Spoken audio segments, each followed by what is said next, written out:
Hello बच्चों, क्या हाल। Hope so आप सभी की प्रिपरेशन बहुत अच्छी चल रही होगी आईएनजेएसओ की। और आप सभी ने एनएससीजेएस फर्स्ट राउंड बहुत अच्छे से क्लियर किया होगा। मैं शैलेंद्र गुप्ता और मेरे साथ है बीकेएम सर और आशुतोष सर। हम आईएनजेएसओ के जो पीवाईक्यूज हैं, प्रीवियस ईयर में आए हुए क्वेश्चंस डिस्कस कर रहे हैं आज यहाँ पे।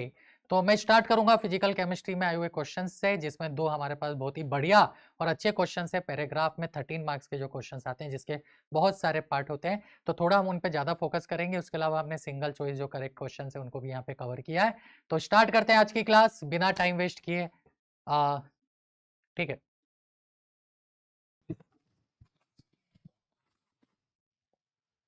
ओके बच्चों, तो ये जो क्वेश्चन है आईजेएसओ का क्वेश्चन नंबर 2, इसमें आपको कुछ स्टेटमेंट दे रखे हैं और आपसे पूछा है कि which of the following statement is true और आर ट्रू।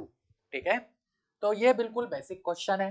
ये डे टू डे लाइफ में आप देखते भी हो कि dissolution of glucose in water is an exothermic process. यानी एक्सोथर्मिक का मतलब क्या हो रहा है, डेल्टा एच नेगेटिव है, यानी एनर्जी रिलीज हो रही है जब हम ग्लूकोज को वाटर में डालते हैं, ऐसा क्वेश्चन बोल रहा है।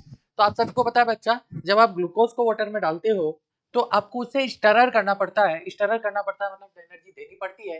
तो ये जो स्टेटमेंट है ये एक फॉल्स स्टेटमेंट हो गया।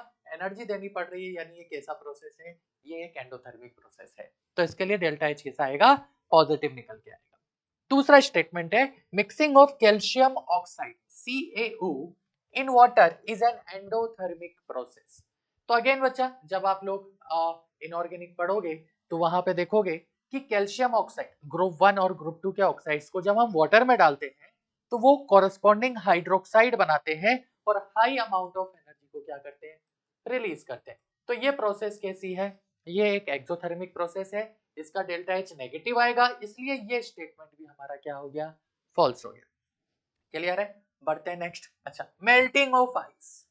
अब देखो बच्चा, ये तो बचपन से हर कोई जानता है, मेल्ट कर रहे हैं मतलब हमें हीटिंग देनी पड़ रही है, टेम्परेचर बढ़ाना पड़ रहा है, एनर्जी देनी पड़ रही है।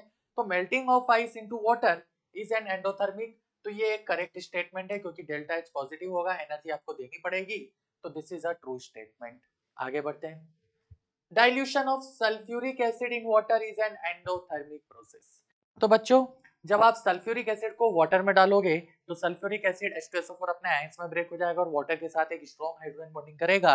इस वजह से यहाँ पे अमाउंट ऑफ एनर्जी क्या होती है, रिलीज होती है। और जब आप नेगेटिव डेविएशन पढ़ोगे राउल्ट्स लॉ के अंदर, तो वहां भी देखोगे कि एक नेगेटिव डेविएशन का एग्जांपल है। तो इसके लिए डेल्टा एच क्या आएगा, नेगेटिव आएगा। क्यों, क्योंकि H2SO4 को जब आपने वाटर में डिसोल्व किया तो वो अपने आयंस 2H+ एंड SO4 2- में ब्रेक होगा और वाटर के साथ क्या हो जाएगी, स्ट्रॉन्ग हाइड्रोजन बॉन्डिंग हो जाएगी, तो एनर्जी इसमें रिलीज होगी। So this is statement again a false statement. आगे बढ़ते हैं। बॉइलिंग ऑफ वाटर, नाम से ही समझ में आ रहा है बॉइल कर रहे हो किसी भी चीज को। बच्चा, जब आप लोग बॉइल करते हो तो आपको पता है कि एनर्जी देनी पड़ती है, टेम्परेचर बढ़ाना पड़ता है। तो बॉइलिंग ऑफ वाटर एक एंडोथर्मिक प्रोसेस होना चाहिए, लेकिन उसने क्या बोल दिया कि ये एक्सोथर्मिक है, तो ये भी क्या हो गया, फॉल्स। तो ओनली स्टेटमेंट जो कि ट्रू है वो हमारा कौन सा है, थर्ड वाला स्टेटमेंट, जो कि कौन से ऑप्शन में लिखा हुआ है, ए ऑप्शन में। तो ये जो आंसर आएगा इस क्वेश्चन का वो आएगा ऑप्शन नंबर ए। बहुत ही simple day to day life से रिलेटेड आपका क्वेश्चन था। आपको सारी चीजें क्लियर होनी चाहिए कि जब भी हम शुगर को डिसोल्व करें या ग्लूकोज को डिसोल्व करें तो हमें स्टरर करना पड़ता है। जब भी आप किसी चीज को डिसोल्व करने के लिए स्टरर कर रहे हो, एनर्जी देनी पड़ती है। बॉइलिंग और मेल्टिंग में हमें एनर्जी देनी पड़ती है, ये भी हमें बचपन से पता है। ठीक है बच्चा, तो ये एक स्टेटमेंट वाला क्वेश्चन था। होप तो आप सभी ने ये करेक्ट किया हो और आप सभी को ये सारी चीज आई थिंक क्लियर है। बढ़ते हैं हम नेक्स्ट क्वेश्चन पे, जो कि मोल कंसेप्ट के ऊपर बेस्ड क्वेश्चन है। Question number 3। क्वेश्चन क्या बोलता है बच्चों, क्वेश्चन बोल रहा है कि find the number of moles of hydrogen gas. Hydrogen gas के मोल बता रहे हैं। आगे बढ़े। लिबरेटेड, जो कि क्या हो रही है, लिबरेट हो रही है। कब लिबरेट हो रही है, जब 39 gram potassium is treated with 7.8 gram of water. यानी उसने बोला कि हमारे पास पोटेशियम है, उसे हम क्या कर रहे हैं, वाटर के साथ रिएक्ट करा रहे हैं। आपको पता है कि किसी भी ग्रुप 1 या ग्रुप 2 एलिमेंट्स को जब वाटर में डिसॉल्व करोगे तो कॉरेस्पॉन्डिंग हाइड्रोक्साइड फॉर्म होता है। तो ये KOH फॉर्म करेगा और हाइड्रोजन गैस को लिबरेट करेगा। तो जब हम रिएक्शन को बैलेंस करेंगे तो यहाँ पे हमारा 2 आएगा। ठीक है, तो यहाँ पे देखो हाइड्रोजन बेटा 4 हो गए और पोटेशियम को बैलेंस करेंगे तो यहाँ 2 और यहाँ 2। तो बच्चा ये हमारी एक बैलेंस रिएक्शन आ गई। ये हमने बैलेंस रिएक्शन लिखा है ना। जब भी आपको क्वेश्चन सॉल्व करना होता है आपको सबसे पहले रिएक्शन लिखनी होती है। तो हमने रिएक्शन कैसे लिखा कि पोटेशियम आपका वाटर से रिएक्ट कर रहा है। मैंने आपको क्या बताया, इसको याद कर लो। ग्रुप 1 ग्रुप 2 एलिमेंट्स को जब आप वाटर में डिसॉल्व करते हो कोरोस्पोंडिंग हाइड्रोक्साइड बनता है। क्या बोला बच्चा, ग्रुप 1 हो या ग्रुप 2 प्लस वाटर क्या बनाएगा, कोरोस्पोंडिंग हाइड्रोक्साइड। तो पोटेशियम का जो हाइड्रोक्साइड होता है वो KOH होता है और साथ में यहाँ पे कौन सी गैस रिलीज हो रही है, क्योंकि मेटल डिसॉल्व हो रहा है इस वजह से हाइड्रोजन गैस रिलीज हो रही है। अब हम बैलेंस करें तो हमने बैलेंस करा तो यहाँ पे 2 आ गया, यहाँ पे भी 2 आ गया, ठीक है। पोटेशियम बैलेंस हो गया। हाइड्रोजन को देखें तो इधर 2 और 2 4 हाइड्रोजन है तो मुझे यहाँ 2 से मल्टीप्लाई करना पड़ेगा, उसके बाद जाके मेरा ऑक्सीजन भी क्या हो जाएगा, बैलेंस हो जाएगा। तो ये तो हमने बैलेंस कर लिया। अब उसके बाद हमें इनके अमाउंट दिए हुए हैं। क्वेश्चन बोल रहा है ये 39 ग्राम है, तो आपको पता है कि हम इसके मोल निकाल लेंगे। 39 ग्राम है तो बच्चा मोल कैसे निकालते हैं, हमें इसका एटॉमिक मास, आप सभी जानते हो कि इसका एटॉमिक मास 39 होता है। तो मोल क्या हो जाएगा बच्चा, मोल हो जाएगा गिवन मास अपॉन एटॉमिक मास। गिवन मास कितना है 39, एटॉमिक मास कितना है 39, तो ये कितना आ गया 1 मोल आ गया। अब वाटर की बात करें तो वाटर भी हमें दिया हुआ है, कितना दिया हुआ है 7.8 ग्राम दिया हुआ है, ठीक है। तो इसका जब मोलिकुलर मास आप निकालोगे तो 18 होता है। तो इसके मोल सब आपको निकालने हैं, तो मोल कैसे निकालोगे 7.8 डिवाइडेड बाय 18। अब यहाँ पे थोड़ी सी हमारी कैलकुलेशन आ जाएगी। कैसे आएगी कि हमें पता है कि अगर ये 18 इंटू 2 करते हैं तो 36, और 36 को हम जब डबल करेंगे तो 36 का जो डबल होता है वो 72 होता है, यानी 4 टाइम्स जा रहा है। तो 4 से थोड़ी सी बड़ी वैल्यू हम ले लेते हैं, ठीक है। एग्जैक्ट वैल्यू आपको करना है तो ये 0.43 के आसपास हमारा वैल्यू निकल के आता है। 0.43 76 के आसपास लोगे तो 0.433 के आसपास ये वैल्यू निकल के। तो हमारे पास वाटर का मोल आ गया बच्चा, हमारे पास पोटेशियम का मोल आ गया। अब ऐसे केस में हम क्या करते हैं, जब हमारे पास दोनों के इंडिविजुअल मोल्स आ जाए तो हम लिमिटिंग रिएजेंट का कंसेप्ट लगाते हैं। अब लिमिटिंग रिएजेंट आपको बहुत क्लियरली समझ में आ रहा है कि ये 0.433 मोल है और ये 1 मोल है, दोनों के कोफिशिएंट सेम है, तो वाटर हमारा क्या बनेगा, लिमिटिंग रिएजेंट बनेगा। कैसे निकालते हैं बच्चा लिमिटिंग रिएजेंट, एक बार वैसे तो आप सभी जानते हो कि मोल बाय जब हम क्या करते हैं उसका कोफिशिएंट करते हैं स्टोइचियोमेट्री, तो जो भी वैल्यू मिनिमम आती है वही हमारा एलआर होता है, लिमिटिंग रिएजेंट होता है। तो यहाँ पे वाटर हमारा एलआर बना, सारी कैलकुलेशन वाटर से करते हैं। तो इसके 2 मोल से हाइड्रोजन का कितना मोल रिएक्ट कर फॉर्म हो रहा है 1 मोल, तो हम डब्बा बनाते हैं। यहाँ पे मैं लिख रहा हूँ बच्चा वाटर और यहाँ मैं लिख रहा हूँ हाइड्रोजन, बिल्कुल सिंपल सा। हमें पता है कि जब वाटर का कोफिशिएंट 2 है तो हाइड्रोजन का कोफिशिएंट कितना आ रहा है 1 आ रहा है, यानी इसके 2 मोल से इसका 1 मोल बन रहा है। अब वाटर के मोल हमारे पास कितने हैं 0.433, तो इसकी वैल्यू क्या होगी, तो आंसर हमने उसको x मान लिया। क्या करेंगे, क्रॉस मल्टीप्लाई करेंगे, यूनिटरी मेथड ऐसे ही करते हो आप। तो 2x इक्वल टू 0.433, यानी x की वैल्यू हमारे पास आ 0.216 के आसपास, जो कि हमारा कौन सा ऑप्शन है, ऑप्शन नंबर ए, यानी number of moles of hydrogen जो यहाँ पर लिबरेट होंगे वो 0.22 मोल होंगे, ठीक है बच्चों। तो बहुत ही सिंपल और प्यारा क्वेश्चन था, आईजेएसओ में पूछा हुआ 2023 के अंदर। ये था हमारा बच्चों किससे रिलेटेड, स्टोइचियोमेट्री से रिलेटेड, मोल कंसेप्ट से रिलेटेड। अब बच्चों ये जो क्वेश्चन है, ये क्वेश्चन नंबर 4, ये भी आपका मोल कंसेप्ट से रिलेटेड है।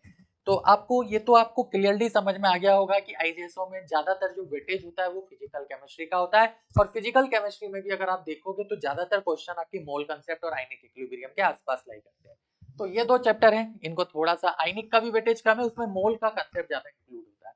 तो स्पेशली मोल को थोड़ा आप अच्छे से फोकस करना, तो शायद आपकी प्रिपरेशन अच्छी हो। आयनिक को भी थोड़ा सा आप ध्यान से देख लेना। जरा इस क्वेश्चन को सॉल्व करें।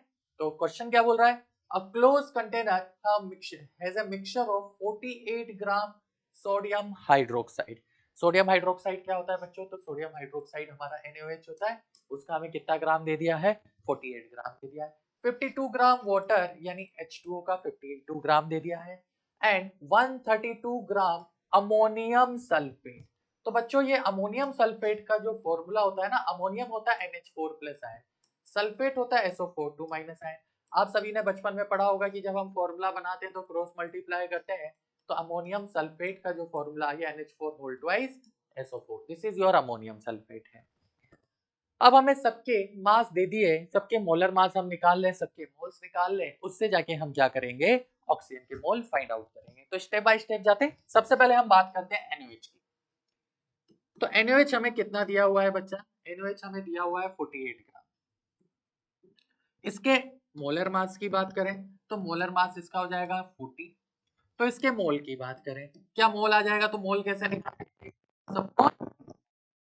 गिवन मास हमारे पास कितना है 48 ग्राम, मोलर मास कितना है 40। इसको जब आप सिंप्लीफाई करोगे तो ये वैल्यू दे रहा है हमें 1.2 मोल, यानी NaOH के जो मोल आए बच्चा वो हमारे पास आए 1.2। अब देखो NaOH के फॉर्मूले को थोड़ा सा ध्यान से देखो, एक NaOH में एक ही ऑक्सीजन एटम है, तो क्या मैं यहाँ से मोल ऑफ ऑक्सीजन एटम लिख सकता हूँ, तो mole of oxygen atom equal to mole of मेरे पास क्या आ जाएगा NaOH, जिसकी वैल्यू आ जाएगी 1.2। तो हमें NaOH में तो मोल्स मिल गए, ऑक्सीजन एटम के कितने आए 1.2। अब हम दूसरे वाले पे फोकस करते हैं। दूसरा हमें दिया हुआ है क्या, वाटर। वाटर की बात करें तो वाटर हमारे कितना दिया हुआ है 52 ग्राम दिया हुआ है, ठीक है। वाटर हमें कितना दिया हुआ है 52 ग्राम। वाटर का मोलर मास निकालते हैं, तो वाटर का जो मोलर मास आता है आप सभी को पता है 18 निकल के आता है। तो क्या हम वाटर के मोल निकाल लें, तो मोल ऑफ वाटर हमारे पास क्या हो जाएगा, given mass 52 upon molar mass 18, यानी ये हो गया हमारे पास 26/9। ये हमारे पास वाटर के मोल आ गए। अब ध्यान से देखो बच्चा, एक वाटर मॉलिक्यूल में एक ही ऑक्सीजन है, तो जितने मोल वाटर के होंगे उतने ही मोल ऑक्सीजन एटम के होंगे कि नहीं होंगे, ये बात समझ में आ रही है सभी को, क्लियर है। जितना मोल ऑफ वाटर होगा, एक वाटर मॉलिक्यूल में एक ऑक्सीजन एटम है, तो जितना मोल ऑफ वाटर होगा उतना ऑक्सीजन एटम होगा। तो यहाँ पर मोल्स ऑफ ऑक्सीजन एटम कितने आ गए, तो मोल्स ऑफ ऑक्सीजन एटम हमारे पास यहाँ पर आ गए, वो हमारे किसके इक्वल होंगे, मोल्स ऑफ वाटर के, जो कि कितना हो गया 26/9 के इक्वल हो गया। अब तीसरा हमारे पास सबसे इंपॉर्टेंट जो है अमोनियम सल्फेट।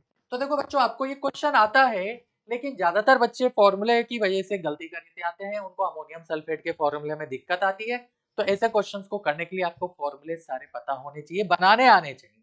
कैसे बनाया, अमोनियम होता है NH4 प्लस, सल्फेट होता है SO4 माइनस, दोनों के चार्ज को क्रॉस मल्टीप्लाई कर दिया, तो आपका क्या बनेगा अमोनियम सल्फेट। अब जरा अमोनियम सल्फेट की बात करें, तो अमोनियम सल्फेट हमें कितना दिया हुआ है, ammonium sulphate NH4 whole twice SO4, ये हमें दिया हुआ है कितना 132 ग्राम। अब जरा इसका मोलर मास निकालें, ठीक है। तो मोलर मास निकालोगे तो SO4 का जो मोलर मास होता है वो 96 होता है, तो मैंने इसकी इस पूरे की जगह लिख दिया 96। आप एक एक को ऐड करो, सल्फर का कितना होता है, चलो मैं आपके लिए ऐड कर देता हूँ इतना, है ना। सल्फर का कितना होता है, सल्फर का 32 होता है, ऑक्सीजन का 16 इंटू 4, ये तो हमारा किसका हो गया, ये हमारा SO4 माइनस का हो गया। प्लस इसमें आप NH4 के मास को भी 2 टाइम्स करके ऐड करोगे, तो नाइट्रोजन आपका बच्चा 14 और हाइड्रोजन 1 इंटू 4 4, 14 प्लस 4 18, 18 इंटू 2 करोगे तो 36 हो गया, यानी 96 प्लस 36 ये हमारा, क्लियर है बच्चा, 96 प्लस 36 ये हमारा कितना हो गया 132। तो हमें मोलर मास मिल गया, क्या हमें मोल मिल जाएगा, बिल्कुल मिलेगा। मोल होता है गिवन मास जो कि 132 दिया है, अपॉन मोलर मास वो भी 132 दिया है, तो मोल हमारे पास आ गया 1। ये मोल किसका आया है बच्चों, ये मोल आया है अमोनियम सल्फेट का, यहाँ तक क्लियर है, ठीक है। अमोनियम सल्फेट का मोल है। अब जरा हम बात करते हैं, हमें तो ऑक्सीजन एटम देखना है, तो एक फॉर्मूले पे हम जरा फोकस करते हैं। एक अमोनियम सल्फेट में कितने ऑक्सीजन एटम है, 4 है, एक में 4 है, तो हमारे पास मोल ऑफ ऑक्सीजन एटम कितने हो गए 4 times moles of ammonium sulphate. ये क्लियर सभी को, ठीक है। तो 4 times moles of ammonium sulphate कितना है 1, तो यहाँ पर आ गए 4। अब देखो तीनों कंपाउंड में हमें अलग अलग ऑक्सीजन एटम के मोल मिल गए। उसने तो क्या पूछा है, number of total oxygen atom present in container, तो हम क्या करेंगे तीनों को ऐड करेंगे। तो यहाँ पर जब हम तीनों को ऐड करेंगे, एन टोटल किसका, ऑक्सीजन एटम का, लिख दूं मैं यहाँ पे, चलो। तो एन टोटल हमारे पास किसका, ऑक्सीजन एटम का निकालना है, जो कि क्या होगा 1.2, यानी ऑक्सीजन एटम जो कि NaOH में प्रेजेंट है, प्लस 26/9, तो ये आ जाएगा 2.8, जो कि moles of oxygen atom water में प्रेजेंट है, plus moles of oxygen atom जो कि अमोनियम सल्फेट में प्रेजेंट है। तो इन सब का एडिशन करोगे तो टोटल कितना आएगा बच्चों, 8 निकल के आएगा, जो कि हमारा कौन सा ऑप्शन है, ऑप्शन नंबर सी है। तो ये हमारा करेक्ट आंसर है क्वेश्चन नंबर 4 का, total number of moles of oxygen atom. यहां तक क्लियर है? बढ़े आगे, तो नेक्स्ट क्वेश्चन पे बढ़ते हैं अपन इसी तरह से, है ना। और एक बहुत ही प्यारा क्वेश्चन है, पहले हम उसी को डिस्कस कर लेते हैं। बाकी आपके बीच में इनऑर्गेनिक के क्वेश्चंस भी हैं, हम इनऑर्गेनिक के क्वेश्चंस बीकेएम सर के थ्रू जल्दी आप लोगों के साथ डिस्कस करेंगे। हाँ, ये जो क्वेश्चन है ना, ये बहुत ही प्यारा क्वेश्चन है, बहुत ही अच्छा क्वेश्चन है, और ये आपके आईजेएसओ में 10 मार्क्स का क्वेश्चन है। देख लो एक बार, पहले मैं क्वेश्चन दिखा देता हूँ, क्वेश्चन कितना बड़ा है। ये हमारे इसके डिफरेंट पार्ट हैं, ये सारे पार्ट हमें क्या करने हैं, इसके लिए कैलकुलेट करने हैं, और फिर तो आपके बायो का क्वेश्चन, ये सेकंड क्वेश्चन स्टार्ट हो जाता है ऑर्गेनिक का, जिसमें भी फिजिकल मिक्स है। तो अगर आप ध्यान से देखोगे तो फिजिकल का वेटेज बहुत ज्यादा है बच्चों, है ना। तो फिजिकल पे थोड़ा सा ध्यान दे लो अच्छे से, आईजेएसओ अगर आपको क्वालिफाई करना है। हम थोड़ा सा इस क्वेश्चन को समझते हैं। ये क्वेश्चन नंबर 10 कितने मार्क्स का है बच्चों, 13 मार्क्स। काफी होते हैं 13 मार्क्स।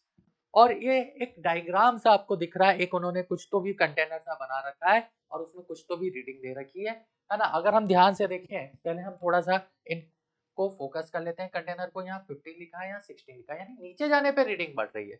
नॉर्मली क्या होता है, ऊपर जाने पे रीडिंग बढ़ती है, इनको अगर हम ध्यान से देखें तो नीचे जाने पे रीडिंग बढ़ रही है। ये सबसे पहले आपको इसमें समझने की जरूरत है, वरना गलती क्या होती है, हम रीडिंग गलत कैलकुलेट कर लेते हैं अगर हमें इन कंटेनर से रीडिंग नोट करने की जरूरत हो।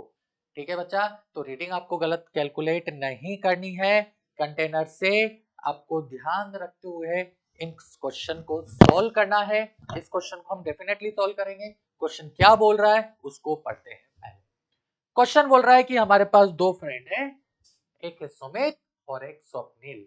ठीक है, दोनों सेपरेटली कैरी करते हैं दो एक्सपेरिमेंट को, to find out the volume of dilute hydrochloric acid, यानी डाइल्यूट HCl का वॉल्यूम फाइंड आउट करने के लिए दोनों को कुछ सेपरेट एक्सपेरिमेंट करवाया जा रहा है ना। और their solutions required to react with a sample of 0.57 gram of aluminium powder, और डाइल्यूट हाइड्रोक्लोरिक एसिड का जो सैंपल है उसको हम एल्यूमिनियम पाउडर के साथ रिएक्ट करा रहे हैं। यहां तक क्लियर है बच्चों? अब पहला उसने बोला कि जो सुमित साहब है उन्होंने फिल किया ब्यूरेट को with dilute hydrochloric acid up to the 0 mark, यानी ये उसकी इनिशियल रीडिंग है। इनिशियल रीडिंग कितना है, 0 मार्क। यानी कहने का मतलब ये है कि हो सकता है कि इसमें ब्यूरेट में नेगेटिव रीडिंग भी हो, लेकिन हमें 0 रेफरेंस लेना है।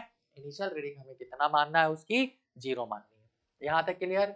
ही place 0.57 gram of aluminium powder into a conical flask and then slowly added the acid. तो बेटा जब आप एसिड को एल्यूमिनियम के साथ रिएक्ट कराओगे तो वहां पे आपका क्या होगा, रिएक्शन होगी, है ना। तो वो रिएक्शन क्या होगी वो भी अपन अभी देखेंगे, आगे बढ़ते हैं। until the reaction was complete indicated by no effervescence। ठीक है, मतलब अब कुछ उसमें ऑब्जर्वेशन देखने को नहीं मिल रहा है, तो हमारी रिएक्शन हम मान लेंगे कंप्लीट हो चुकी है। The leftmost panel in the diagram below reveals his burette reading। तो अब देखो लेफ्ट मोस्ट पैनल कौन सा है जिसमें हमें सुमित की रीडिंग देखने को मिल रही है, सुमित फाइनल रीडिंग। यानी हम क्या बोल दें, हम क्या यहाँ पे इतना लिख लें, हमें इतना समझ में आया कि सुमित की इनिशियल रीडिंग जो आई वो 0 ml है, और सुमित की फाइनल रीडिंग जो आई वो हमारी कितनी आ रही है। चलो अब देखो फाइनल रीडिंग यहाँ से नोट करना है, तो ये 17 है, दिस इज योर 17। तो ये कितनी हो जाएगी बच्चा, एक पॉइंट उसके ऊपर है, तो ये हो गई 17.1 ml। ये सुमित की क्या हो गई, फाइनल रीडिंग। ऐसे ही अगर हम इन दोनों को ध्यान से देखें तो ये देखो स्वप्निल की फाइनल रीडिंग बोल रहा है और ये स्वप्निल की इनिशियल रीडिंग बोल रहा है। तो मैं यहाँ लिख देता हूँ, नेक्स्ट पेज पे हम इसके बारे में भी पढ़ेंगे कि स्वप्निल्स, ठीक है, स्वप्निल की इनिशियल रीडिंग पढ़ना है ध्यान से। तो देखो 2, ये वाला जो पॉइंट है ये बड़ी सी लाइन, दिस इज योर 2.5, और उससे एक पॉइंट ज्यादा है यहाँ पे, तो ये आपकी 2.6 हो गया, यानी इनिशियल रीडिंग स्वप्निल की कितनी है 2.6 ml, और फाइनल रीडिंग कितनी है, तो फाइनल रीडिंग हम ध्यान से देखेंगे तो ये हमारी स्वप्निल की कितनी आ गई 13.5 ml आ गई। ये हमने इस डायग्राम से रीडिंग्स नोट करी। क्या यहाँ तक क्वेश्चन क्लियर है? सुमित के बारे में उसने इधर बोला है और स्वप्निल के बारे में बोला है कि Swapnil repeat the experiment with 0.57 gram of aluminium powder from the same sample. Same sample से ही वो सेम एक्सपेरिमेंट को रिपीट कर रहा है, but with a different sample of dilute hydrochloric acid, यानी उसने जो हाइड्रोक्लोरिक एसिड लिया हो सकता है उसकी कॉन्सेंट्रेशन डिफरेंट हो। The middle panel in the diagram above reveals the initial burette reading and rightmost panel reveals his final burette reading। तो ये हम ऑलरेडी लिख चुके हैं, इनिशियल रीडिंग थी 2.6 ml, फाइनल रीडिंग कितना था बच्चों 13.5 ml। क्या यहाँ तक आप सभी को क्लियर है? अब हम इसके अंदर डिफरेंट पार्ट दिए हुए हैं, उन्हें सॉल्व करना स्टार्ट करते हैं। क्लियर?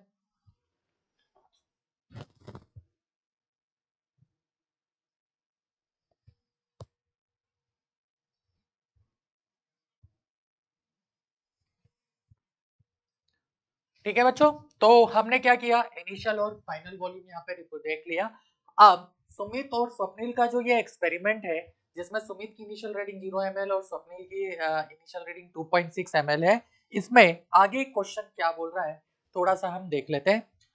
सबसे पहले हम बात करते हैं स्टेटमेंट 1। वो बोल रहा है right the balance chemical equation for the reaction between aluminium and hydrochloric acid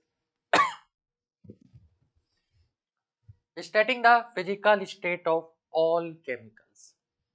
ठीक है, तो आपको पता है कि एल्यूमिनियम आपका कोई भी मेटल है जनरली कौन सी स्टेट में पाया जाता है, solid state, except mercury. Mercury की फिजिकल स्टेट आपको पता है लिक्विड होती है, और इसको हम रिएक्ट करा रहे हैं HCl के साथ, तो ये जो हमारा बनाएगा AlCl3 एल्यूमिनियम क्लोराइड, और जो गैस लिबरेट करेगा वो कौन सी गैस लिबरेट करेगा, हाइड्रोजन गैस लिबरेट करेगा। तो इसको जब आप बैलेंस करेंगे तो ये हमारी एक बैलेंस रिएक्शन निकल के आती है। बैलेंस करना आप सभी को आता है, ठीक है। तो 2 एल्यूमिनियम है और हाइड्रोजन यहाँ पे 6 थे, इसलिए मैंने यहाँ पे 6 से मल्टीप्लाई किया। क्लोरीन यहाँ 6 हो गए तो मुझे 2 से मल्टीप्लाई करना था, और यहाँ पे मैं 2 से एल्यूमिनियम को क्या करूंगा, बैलेंस करूंगा। अब उसने बोला है right the balance chemical equation, तो ये तो बहुत ही सिंपल सी चीज है। हाइड्रोजन आपको पता है कि गैसियस स्टेट में फॉर्म हो जाएगा, राइट। हाइड्रोजन क्या हो जाएगा, यहाँ पे एस्केप आउट हो जाएगा, और LCl3 हमारे पास सॉल्यूशन पे इसमें रहेगा। यहाँ तक हमें क्वेश्चन ने सारी इंफॉर्मेशन दे रखी है।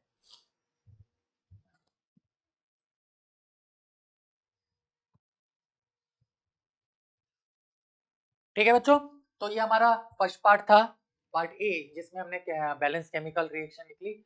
और फिजिकल स्टेट तो आपको पता है ये सॉलिड है, ये लिक्विड पाया जाता है, और ये एक्वस फेज में हमारा फॉर्म हो जाएगा। तो ये तो कोई बड़ी बात है नहीं, ये आप सभी लिख सकते हैं। अब देखो दूसरा जो क्वेश्चन है पार्ट बी, वो हमसे पूछ रहा है use the information provided to complete the following table, record the volumes to the nearest 0.1 centimetre cube. Nearest 0.1 centimetre cube का मतलब ये है कि जो हमें ये ऐसे लाइंस दिखी हुई थी, इन दोनों में जो डिफरेंस है वो 0.1 का आपको मान के चलना है। टोटल 10 लाइंस हमारे पास है। मैंने कैसे लिखा ये, देखो यहाँ से जब आप करोगे, अगर इसको आप जीरो रीडिंग लेते हो तो 1 2 3 4 5, यानी ये वाली जो लाइन दिखी है 5, फिर 6 7 8 9 10, ये वापस से 10 पे आ गई, और वहां से हमें जीरो काउंट करना है। ठीक है, तो इस तरह से हम क्या करेंगे, मतलब इस तरह से इसको फिर 1 मानेंगे, फिर 2 मानेंगे, और रिपीट हो जाएगा। तो नीचे जाने पर 0.1 के डिफरेंस से ये लाइन क्या हो रही है, इंक्रीज हो रही है। तो अब क्वेश्चन बोल रहा है सुमित से, एक तो सुमित का एक्सपेरिमेंट है और दूसरा हमारे पास किसका एक्सपेरिमेंट है, स्वप्निल का एक्सपेरिमेंट है। तो फाइनल ब्यूरेट रीडिंग बतानी है सुमित के एक्सपेरिमेंट की। तो सुमित के एक्सपेरिमेंट की फाइनल ब्यूरेट रीडिंग कितनी आ रही है बच्चों, 17.1 ml निकल के आ रही है, ये हमने वहां से काउंट किया। स्वप्निल के एक्सपेरिमेंट की फाइनल ब्यूरेट रीडिंग, तो ये भी हमने यहाँ पे नोट करी थी कि ये रहा स्वप्निल का एक्सपेरिमेंट बच्चों। स्वप्निल के एक्सपेरिमेंट की फाइनल ब्यूरेट रीडिंग कितनी है, 13.5। तो इसको भी मैंने लिख दिया, this is your 13.5 ml। Initial burette reading Sumit ने क्वेश्चन ने क्लियरली मेंशन किया था कि जीरो ली है, तो ये 0 ml इनिशियल ब्यूरेट रीडिंग है। और स्वप्निल की अभी अभी हमने देखी कि स्वप्निल की जो इनिशियल थी वो कितनी थी, 2.6 ml। ठीक है, ये हमने पहले ही नोट कर ली थी, तो हमने यहाँ पर इसको फिल कर दिया 2.6 ml। अब वो बोल रहा है कि वॉल्यूम ऑफ एसिड एडेड, कितना वॉल्यूम एसिड का ऐड हुआ। तो जो इन दोनों का डिफरेंस होगा, जो फाइनल रीडिंग और इनिशियल रीडिंग का डिफरेंस होगा, इतना ही वॉल्यूम हमारा HCl का एडेड होगा। तो यहाँ पर हो गया 17.1 ml, ये इन दोनों का डिफरेंस है। और इन दोनों का जब आप डिफरेंस लोगे तो ये हो जाएगा 10 ये कितना हो जाएगा बच्चों, ये हो जाएगा हमारा 11 पॉइंट। भाई आपको इन दोनों को क्या करना है, सब्ट्रैक्ट करना है। 2.5 गया तो 11 पॉइंट, यानी 10.9 ml हमारे पास इन दोनों का डिफरेंस हो जाएगा। तो ये हमारा पार्ट बी है। ठीक, तो ये हमारा क्या हो गया बच्चों, पार्ट बी। हमने ये टेबल कंप्लीट कर दी। ये हम ऑलरेडी जब हम क्वेश्चन पढ़ रहे थे तो हमने ये लिख भी लिया था रीडिंग्स, और डिफरेंस हमें लेना है। ठीक है, जितना डिफरेंस होगा इनिशियल और फाइनल रीडिंग का बच्चों, उतना वॉल्यूम HCl का वहां पर एडेड हुआ है। पार्ट सी पे, पार्ट सी बोल रहा है the concentration of acid used by Sumit in the experiment was found to be 3.5 mole per decimetre cube. एक चीज मैं आपको बता दूं बच्चों, डेसीमीटर क्यूब को हम क्या बोलते हैं, लीटर बोलते हैं।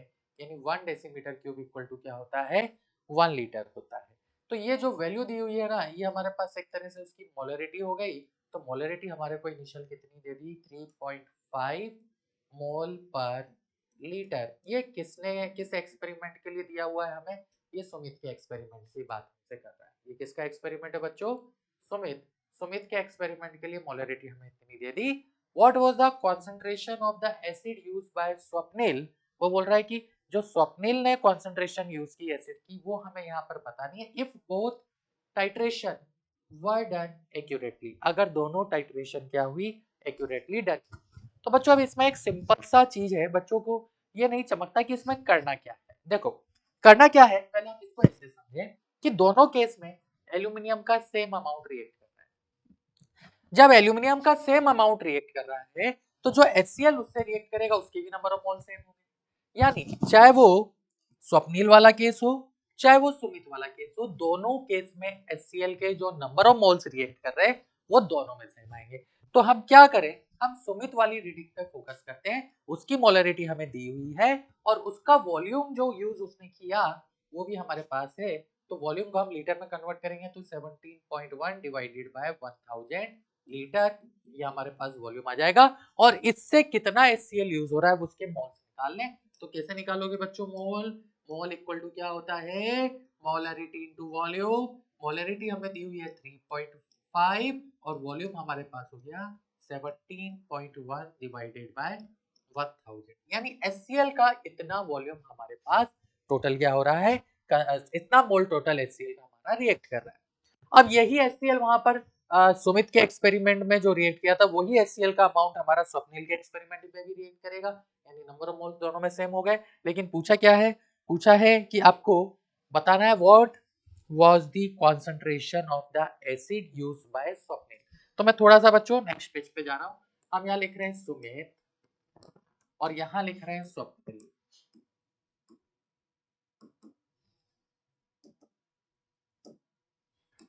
ठीक है, तो सुमित का जो वॉल्यूम कंज्यूम हुआ था वो हुआ था 17.1 ml, जिसको आप लोगों ने लीटर में कन्वर्ट किया तो यह आया 17.1 डिवाइडेड बाय 1000 लीटर।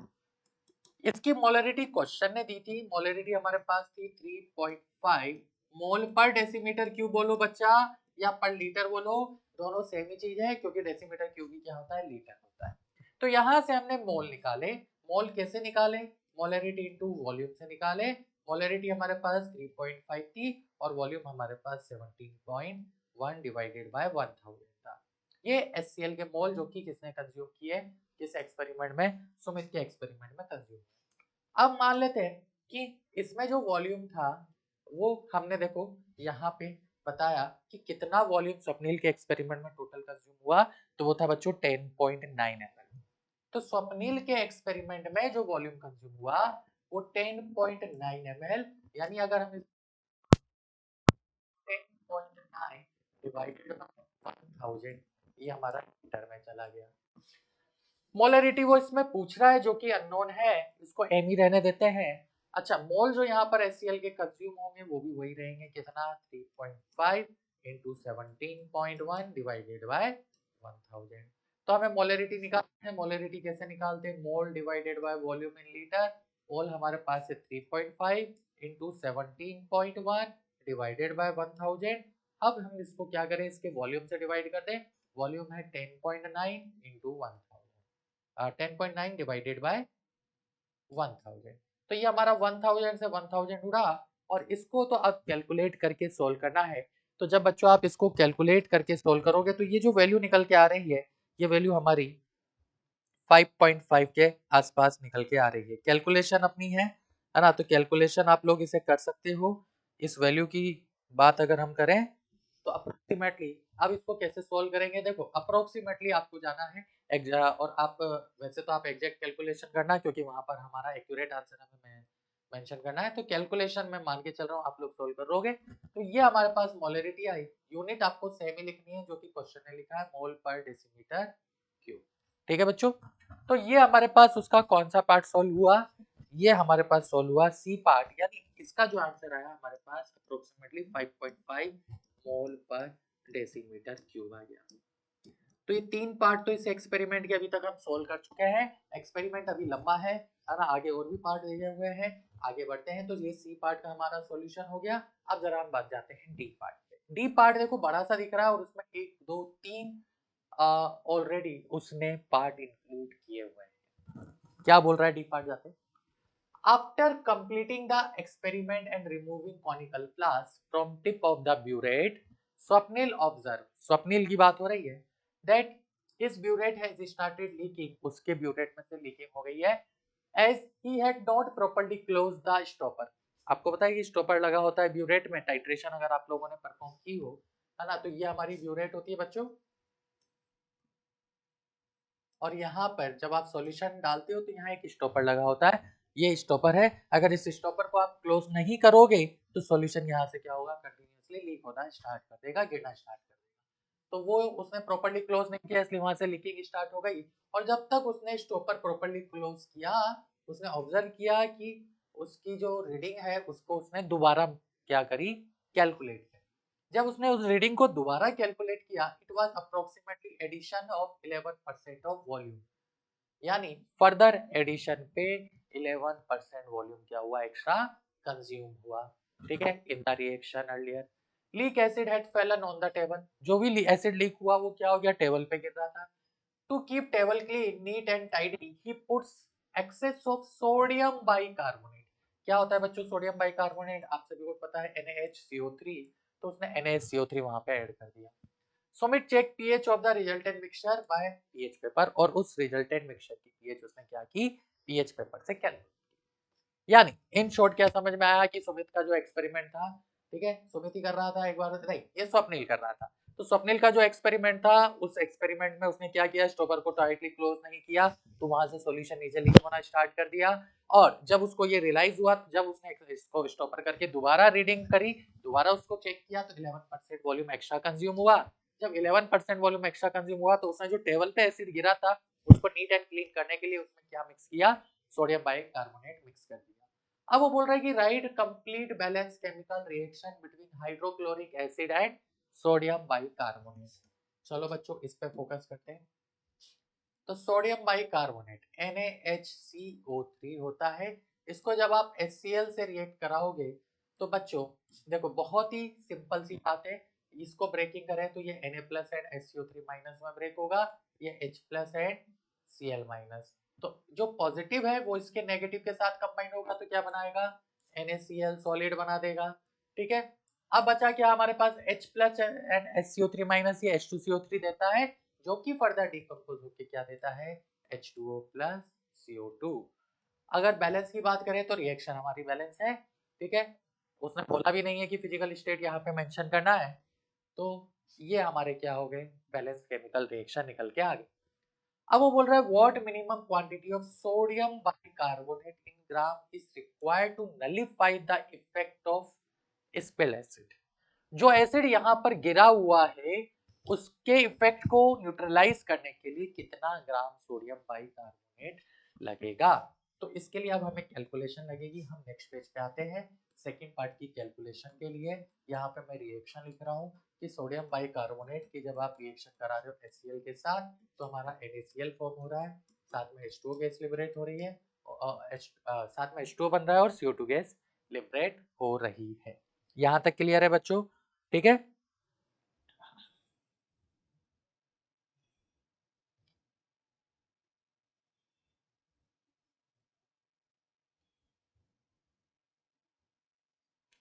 तो अब हम क्या करें कि हमारे इस क्वेश्चन में हमें वैल्यूज मिल जाए। तो हमने देखो स्वप्निल की बात हो रही है, तो स्वप्निल ने जो HCl यूज किया था वो टोटल 10.9 ml यूज किया था। तो सबसे पहले हम बात करते हैं यहाँ पर जो टोटल वॉल्यूम HCl का कंज्यूम हो रहा है वो हो रहा है 10.9 ml। उसका ड्रॉप कितना हुआ, लीक कितना हुआ? तो जो लीक वॉल्यूम है, ठीक है, लीक वॉल्यूम वो हम मान लेते हैं 10.9 का कितना परसेंट, 11%। तो 10.9 इंटू 11/100 ये हमारा लीक वॉल्यूम हो गया HCl का। ठीक है, ये भी कौन सी यूनिट में आया बच्चों? ml में आया। अब स्वप्निल ने जो कॉन्सेंट्रेशन निकाली है ना, तो हमारे पास स्वप्निल की जो मोलरिटी निकल के आई थी, हमने कैलकुलेट किया था, ये अप्रोक्सीमेटली 5.5 मोल पर डेसीमीटर क्यूब निकल के आई थी, ये निकल के आई थी। ठीक है, तो हम क्या करें, पहले तो इसको ml से लीटर में कन्वर्ट कर लें। तो 10.9 into 11 divided by 100 divided by 1000 करूंगा तो ये जो वॉल्यूम है वो मेरे पास लीटर में निकल के आ जाएगा। तो कितना वॉल्यूम लीक हुआ ये हमें पता है, उसकी मोलरिटी कितनी है HCl की ये हमें पता है, तो कितना मोल HCl लीक होगा ये भी हमें पड़ जाएगा। यहाँ तक क्लियर है? तो इसको मैं लिख सकता हूँ वॉल्यूम लीक। ये मैंने यहाँ पे लिखा कितना वॉल्यूम लीक हुआ, ये हमारे पास लीटर में, ये मोलरिटी उसकी। तो मोल कैसे निकालते हैं, मोलरिटी इनटू वॉल्यूम। मोलरिटी है मेरे पास बच्चों 5.5 और वॉल्यूम मेरे पास कितना है 10.9 इंटू 11 डिवाइडेड बाय 100 इंटू 1000, क्योंकि वॉल्यूम लीटर में है, मोलरिटी मोल पर लीटर में है। तो इसको जब हम कैलकुलेट करेंगे तो जो मोल ऑफ HCl यहाँ पर लीक हुआ है वो हमें मिल जाएगा। अब अगर हम रिएक्शन को देखें और स्टाइशियोमेट्री को बैलेंस करें तो इसके वन से बेटा इस वन ही रिएक्ट कर रहा है। ये तो बहुत ही क्लियर सी चीज हमें यहाँ पे दिख रही है कि 1 मोल से सिर्फ और सिर्फ 1 मोल ही क्या कर रहा है बच्चों, रिएक्ट कर रहा है। तो मैं क्या करूंगा, मैं मोल्स ऑफ सोडियम बाइकार्बोनेट और हमारे यहाँ पे जो HCl लीक हुआ है उसके इक्वल आएंगे कि नहीं आएंगे? अरे क्लियर है, दोनों का कोफिशिएंट 1 1 है, तो जो मोल HCl के लीक हुए उतना ही मोल सोडियम बाइकार्बोनेट यहाँ पे रिएक्ट करेगा। तो सोडियम बाइकार्बोनेट के मोल्स क्या हो गए, मोल्स ऑफ HCl लीक हो गए। दोनों के मोल्स हमने देख लिया। तो हमारे पास moles of sodium bicarbonate NaCO3 कितना आ गया बच्चों, ये निकल के आ गया 5.5 इंटू 10⁻⁹ इंटू 11 डिवाइडेड बाई 10⁻⁵ यहाँ तक क्लियर? अब मोल को हम कैसे लिख सकते हैं, given mass upon molar mass. अब हमें मोलर मास निकालना है, तो सोडियम का 23, हाइड्रोजन का 1, कार्बन का 12 और इसका 48। तो ये हमारे पास कितना हो गया, ये हो गया हमारे पास 60 प्लस 24, ये हो गया 84। ये आ गया given mass 5.5 into 10.9 into 11 divided by 10⁵। तो क्या यहाँ से हमें गिवन मास मिल जाएगा सोडियम बाइकार्बोनेट का जो कि कंज्यूम हुआ, तो ये हो जाएगा 84 into 5.5 into 10.9 into 11 divided by 10⁵। अब तो हमारी कैलकुलेशन, अब तो कुछ बचा ही नहीं है क्वेश्चन में, और कैलकुलेशन आप लोग सोल्व कर लोगे। ठीक है, तो इसको जब आप सोल्व करोगे तो हमारा ये क्या आ जाएगा, ये हमारा आंसर आ जाएगा किसका, सोडियम बाइकार्बोनेट, जो कि इसमें क्या हुआ, कंज्यूम हुआ इस HCl को क्या करने के लिए, न्यूट्रलाइज करने के लिए। क्लियर है यहाँ तक? तो सोडियम बाइकार्बोनेट मिल गया हमें, कितना यूज हो रहा है। ठीक,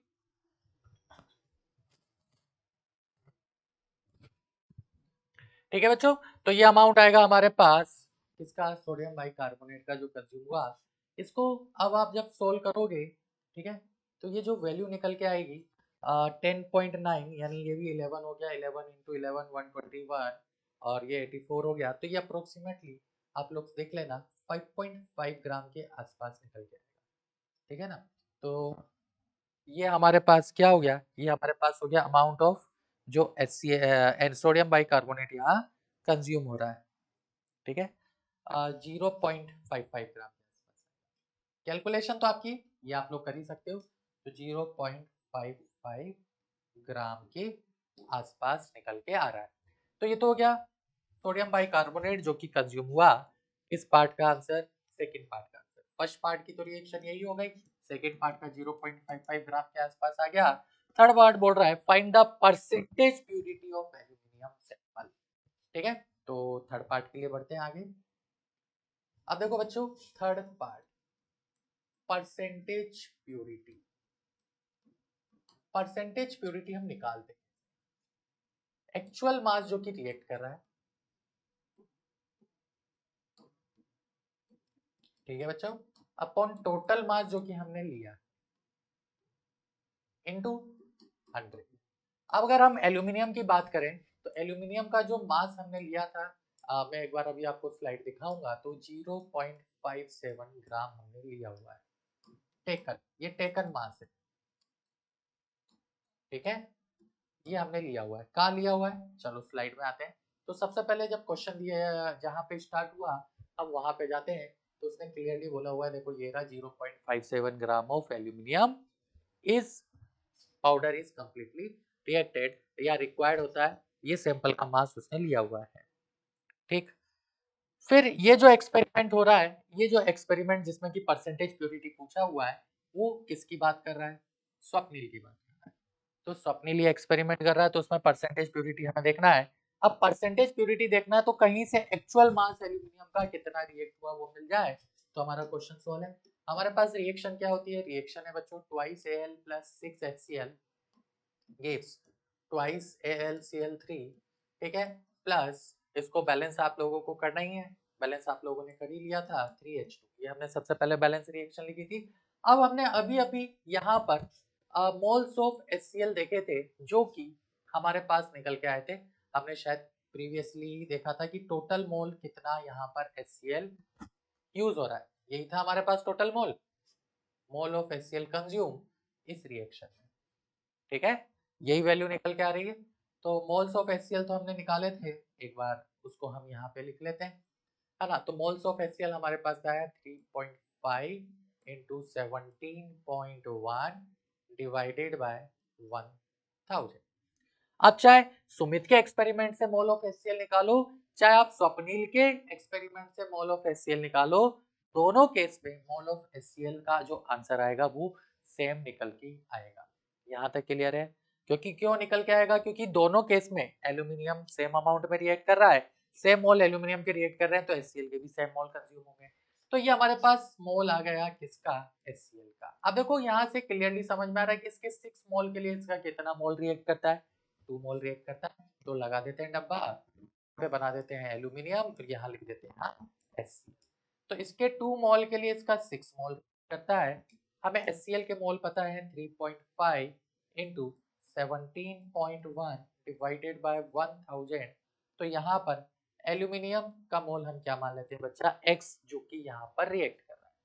तो यहाँ पे जब हमने x की वैल्यू निकाली तो x इक्वल टू आ गया मेरे पास 3.5 into 17.1 into 2 divided by 6 into 1000। इससे ये कैंसिल आउट करो 3 से इसको कैंसिल आउट करो तो 1.16 के आसपास ये वैल्यू निकल के आएगी। तो x की वैल्यू जो आ रही है 1.166 इंटू 17.1, ठीक है, डिवाइडेड बाय हमारा और क्या चल रहा है 1000 चल रहा है।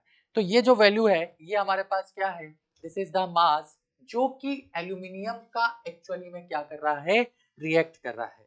बच्चों ये वो मास है जो कि एल्यूमिनियम का, देखो यहाँ पे क्या किया, एक्चुअल मास जो कि रिएक्ट कर रहा है। अब तो हमें इसे सॉल्व करना है। इसे जब हम सॉल्व करेंगे तो ये हमने क्या निकाला, ये हमने मोल निकाला है ना, दिस इज योर मोल, हमने मोल एक्स ही माना, तो ये हमारे पास मोल आ गया। अब हम क्या करें, मोल को लिख सकते हैं गिवन मास अपॉन एटॉमिक मास। तो ये हम एल्यूमिनियम का बात कर रहे हैं 1.166 इंटू 17.1 डिवाइडेड बाय 1000। तो यहाँ से ये वैल्यू अप्रोक्सीमेटली 17 इंटू ये 20 हो गया, 20/1000 यानी 0.02 आ रहा है। ये कितना आ रहा है? 0.02 मोल आ रहा है। तो गिवन मास अपॉन एल्यूमिनियम का एटॉमिक मास 27 होता है विच इज इक्वल टू 0.02। तो यहाँ से गिवन मास हमारे पास आ गया 27 इंटू 254, तो 0.54 ग्राम। इतना मास एल्यूमिनियम यहाँ क्या कर रहा है? रिएक्ट कर रहा है। भाई ये गिवन ये मोल्स हमने निकाल ही लिए थे, इसके मोल्स को मैंने क्या माना था? लेट्स से इसके मोल को हम x मान लेते हैं कि x मोल यहाँ पे एल्यूमिनियम के रिएक्ट कर रहे हैं। तो x की वैल्यू 0.02 आई, मोल इक्वल टू होता है given mass upon atomic mass, वहां से हमने गिवन मास निकाल लिया। अब तो बच्चों बहुत ही सिंपल हो गया। परसेंट प्यूरिटी कैसे निकालते हैं? Percentage purity actual amount reacted, कितना रिएक्ट हुआ 0.54 और टोटल कितना लिया हुआ था 0.57 इंटू 100। तो इसको हम सोल्व करेंगे तो ये तो 95% के आसपास वैल्यू दे रहा है, जो कि हमारा इसका क्या है? पार्ट सी है। क्लियर है बच्चों? अच्छा लंबा क्वेश्चन है ना, लेकिन इसमें सिर्फ यही समझने की जरूरत थी कि मोल ऑफ HCl, चाहे आप स्वप्निल के एक्सपेरिमेंट से लो चाहे आप सुमित के एक्सपेरिमेंट से लो, मोल ऑफ HCl में कोई चेंज नहीं आएगा, क्योंकि एल्यूमिनियम का सेम अमाउंट दोनों केस में रिएक्ट कर रहा है, तो HCl के भी सेम ही मोल क्या करेंगे? रिएक्ट करेंगे। तो हमने मोल निकाल लिया, उससे हमने एल्यूमिनियम के मोल निकाले यूनिटरी मेथड लगा के। एल्यूमिनियम के मोल हमारे पास 0.02 आए, ठीक है। तो वहां से हमने एल्यूमिनियम को लिखा गिवन मास अपॉन एटॉमिक मास। यहां तक क्लियर है बच्चों? तो ये हमारा क्या हो गया? इसका थर्ड पार्ट भी सोल्व हो गया, जिसका आंसर कितना आया? 95% आया। अब हम बात करते हैं इसके ई पार्ट की। मेरे हिसाब से ये इसका लास्ट पार्ट है, क्योंकि उसके बाद आपका नेक्स्ट क्वेश्चन स्टार्ट हो जाता है। पार्ट भी एक बार देख लेते हैं क्या बोल रहा है। ठीक, आगे बढ़ते हैं ई पार्ट पे। तो ये हमारे इसके आंसर्स हो गए, ये इसका आंसर है और ये इसका आंसर है। सॉल्यूशन पूरा मैंने आपको बताया। ई पार्ट बोल रहा है to check the process work good on other metals both took the same amount of sample. कितना अमाउंट लिया उन्होंने? 0.57 ग्राम ले लिया of pure zinc instead of aluminium. Aluminium की जगह वो क्या यूज कर रहे हैं? वो जिंक यूज कर रहे हैं, ठीक है। And carried out the titration process. कोई बात नहीं, कर लें दो। वो बोल रहा है right chemical balance reaction mentioning physical state. Again हमें फिजिकल स्टेट मेंशन करनी है। तो अब हम Zn को रिएक्ट करा रहे हैं, जो कि सॉलिड स्टेट में होता है। किससे रिएक्ट करा रहे हैं? HCl से रिएक्ट करा रहे हैं, जो कि लिक्विड स्टेट में होता है। तो आप सभी को होता है कि ZnCl2 बनता है, और साथ में कौन सी गैस लिबरेट होगी? Hydrogen gas. Hydrogen gas release होगी तो इसकी तो फिजिकल स्टेट क्या हो गई? गैसियस हो गई। बैलेंस करना है, Zn बैलेंस है, Cl को बैलेंस करने के लिए यहाँ 2 लिखना पड़ेगा। देखो हमारा 2HCl ये भी बैलेंस हो गया, और हाइड्रोजन गैस भी हमारी क्या हो गई? बैलेंस हो गई। तो ये हमारी बैलेंस केमिकल रिएक्शन आती है। इसको आप चाहो तो एक तो ये तो हमारा फर्स्ट पार्ट इसका डन हो गया, बैलेंस केमिकल रिएक्शन। अब लास्ट पार्ट है, how many times Sumit and Swapnil need to dilute their own acid solution so as to get burette reading for the reaction with zinc between 10 ml to 15 ml। अब बच्चों ये बहुत अच्छा question है। Question पढ़ने पे हमें समझता नहीं है, चमकता नहीं है कि क्वेश्चन बोलना क्या चाहता है। जब बच्चों आप इसको सॉल्व करने की कोशिश करते हो ना, आपको ये चमकता ही नहीं है कि क्वेश्चन बोल क्या रहा है, तो इसको आप दोबारा पढ़ो। क्वेश्चन बोल रहा है हाउ मेनी टाइम्स, कितना टाइम सुमित को एंड स्वप्निल को अपने HCl के वॉल्यूम को डाइल्यूट करने की जरूरत है, HCl सॉल्यूशन को डाइल्यूट करने की जरूरत है, so as to get burette reading, ताकि ब्यूरेट रीडिंग हमें मिले किसके बीच में? 10 ml से 15 ml के बीच में, जब हम उस HCl को क्या करा रहे हैं? टाइट्रेट करा रहे हैं किसके साथ, या रिएक्ट करा रहे हैं किसके साथ? जिंक के साथ, ठीक है। तो सबसे पहले यहाँ पर क्वेश्चन ये आता है कि जब हम जिंक के साथ रिएक्ट करा रहे हैं तो कितना वॉल्यूम HCl का कंज्यूम होगा वो पता पड़ जाए। कितना वॉल्यूम, चाहे वो सुमित का एक्सपेरिमेंट हो चाहे वो स्वप्निल का एक्सपेरिमेंट हो, कितना हमारे पास कंज्यूम होगा, अगर वो हमें क्वेश्चन में पता पड़ गया तो क्वेश्चन तो फटाफट सोल्व हो जाएगा, ठीक है। तो बढ़ते हैं आगे, अब हम सोल्व करते हैं इसमें। नेक्स्ट चलते हैं स्लाइड पे। तो बच्चों इसके बाद ये रही हमारी नेक्स्ट स्लाइड। हमारे पास ये ई का पार्ट हमारा कौन सा है? सेकेंड है, जहां पे रिएक्शन क्या है? Zn हमारा रिएक्ट कर रहा है HCl के साथ, ठीक है, और क्या बना रहा है? ZnCl2 बना रहा है, और साथ में कौन सी गैस रिलीज हो रही है? हाइड्रोजन गैस रिलीज हो रही है। ये रिएक्शन है। अब इस रिएक्शन में हमें क्या करना है, इस रिएक्शन में हमें किसी तरह से क्या पता पड़ जाए, मैंने आपको बोला था HCl का वॉल्यूम पता पड़ जाए, तो हमारा क्वेश्चन सोल्व हो जाएगा। करते हैं HCl का वॉल्यूम फाइंड आउट, ठीक है।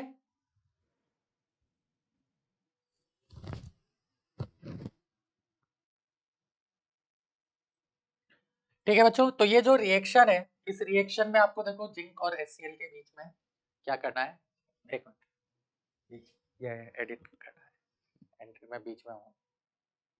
ठीक है बच्चों, तो अब कैसे सोल्व करें इस क्वेश्चन को कि हमें वॉल्यूम ऑफ HCl निकालना है। एक बार हमें स्वप्निल के केस में निकालना है और एक बार हमें सुमित के केस में निकालना है, ठीक है। इन दोनों केस में हमें वॉल्यूम निकालना है अलग।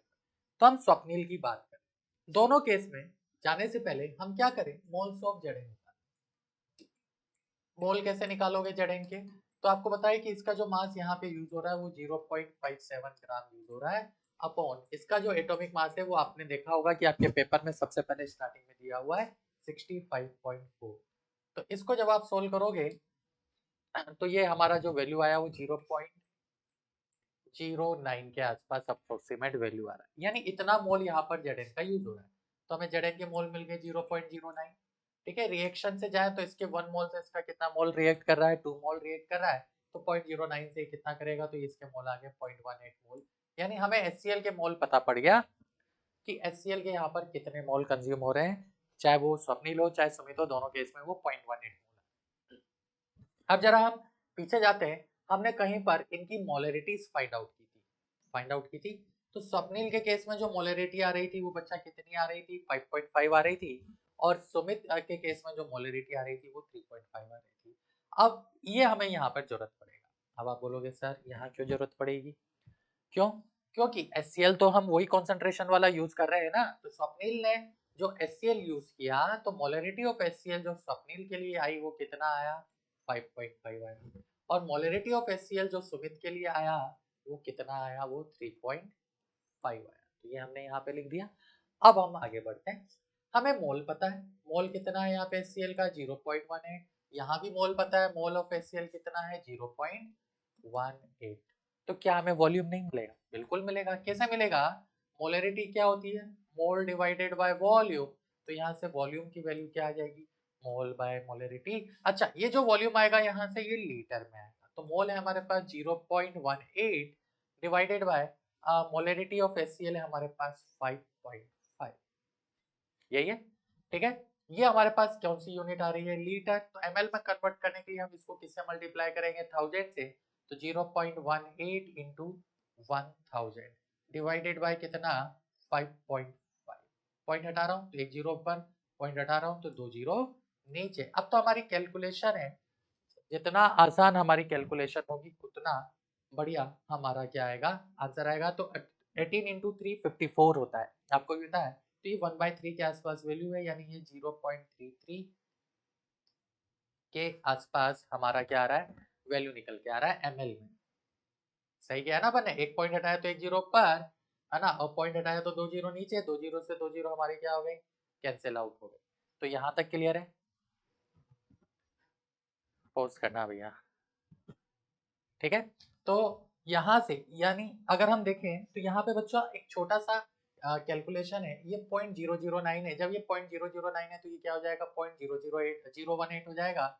और इसको जब आप सोल्व करोगे तो यहाँ पर जो वॉल्यूम निकल के आएगा वो निकल के आएगा हमारा, एक जीरो और बढ़ाओ, तो एक जीरो से एक जीरो और कट करो, तो ये हमारा हो गया 1/3 इंटू 10/3, तो ये कितना हो गया बच्चों, 3.1 ml आ गया। यानी इस केस में हमारे पास जो वॉल्यूम निकल के आया वो 3.1 ml है। जब हम यहाँ पर देखेंगे तो यहाँ पर हमारे पास सेम चीज है, यानी मोल ऑफ HCl जो हम यहाँ पे यूज कर रहे हैं तो वो कितना यूज कर रहे हैं, 0.018 ml। ठीक है, ये मोल ऑफ HCl हमारे यहाँ पर यूज हो रहे हैं। अब क्वेश्चन बोल रहा है कि इसमें जो सुमित है, सुमित की मोलरिटी पता है, सुमित जो HCl यूज कर रहा है उसके मोल पता है, तो वॉल्यूम हमें निकालना है। वॉल्यूम कैसे, मोल बाय मोलरिटी, मोल है अगेन वही हमारे पास कितना, सेम ही मोल यहाँ पर भी यूज हो रहे हैं, तो मोल हमारे पास आगे 0.018 डिवाइडेड बाय मोलरिटी कितना 3.5, अब ये लीटर में आएगा तो इसको हम ml में कन्वर्ट कर देते हैं, तो ml में कन्वर्ट करोगे तो आप क्या हो जाएगा 18 इंटू 1000 ऊपर करो और ये पॉइंट हटाओगे तो 1000 हमारा नीचे हो गया और यहाँ पे कितना आ गया 3.5 हो गया। ठीक है, तो ये जो वैल्यू निकल के आएगी ये कुछ 5 पॉइंट समथिंग निकल के आएगा, यानी ये हमारे पास ये भी ml में आ गया। तो ये वॉल्यूम यूज हो रहा है सुमित का और ये वॉल्यूम यूज हो रहा है स्वप्निल का। तो ये अप्रोक्सीमेट हमारे पास ये 3.1 ml और ये 5 पॉइंट समथिंग वैल्यू आ गई। अब वो बोल रहा है कि हमें 10 से 15 ml लाना है बच्चों, तो 10 से 15 ml लाना है तो हमें क्लियरली समझ में आ रहा है कि ये तो हमें किससे मल्टीप्लाई करना पड़ेगा, 4 से ही मल्टीप्लाई करना पड़ेगा, यानी इसे तो हमें 4 टाइम्स करना पड़ेगा, तभी हम 10 से 15 में जा पाएंगे। और ये 5 पॉइंट समथिंग है तो इसको अगर आप 2 से मल्टीप्लाई करोगे तो 10 प्लस हो जाएगा, 10 प्लस हो जाएगा तो इसका मतलब हमें ये वॉल्यूम कितना करना पड़ेगा 2 टाइम्स करना पड़ेगा। तो इस क्वेश्चन का जो आंसर है, इस क्वेश्चन का आंसर आया हमारे पास कि जो सुमित है, सुमित का वॉल्यूम हम कितना कर रहे हैं 2 टाइम्स कर रहे हैं और स्वप्निल के वॉल्यूम को कितना करना पड़ेगा 4 टाइम्स करना पड़ेगा। तो ये क्वेश्चन नंबर हमारा 10 था।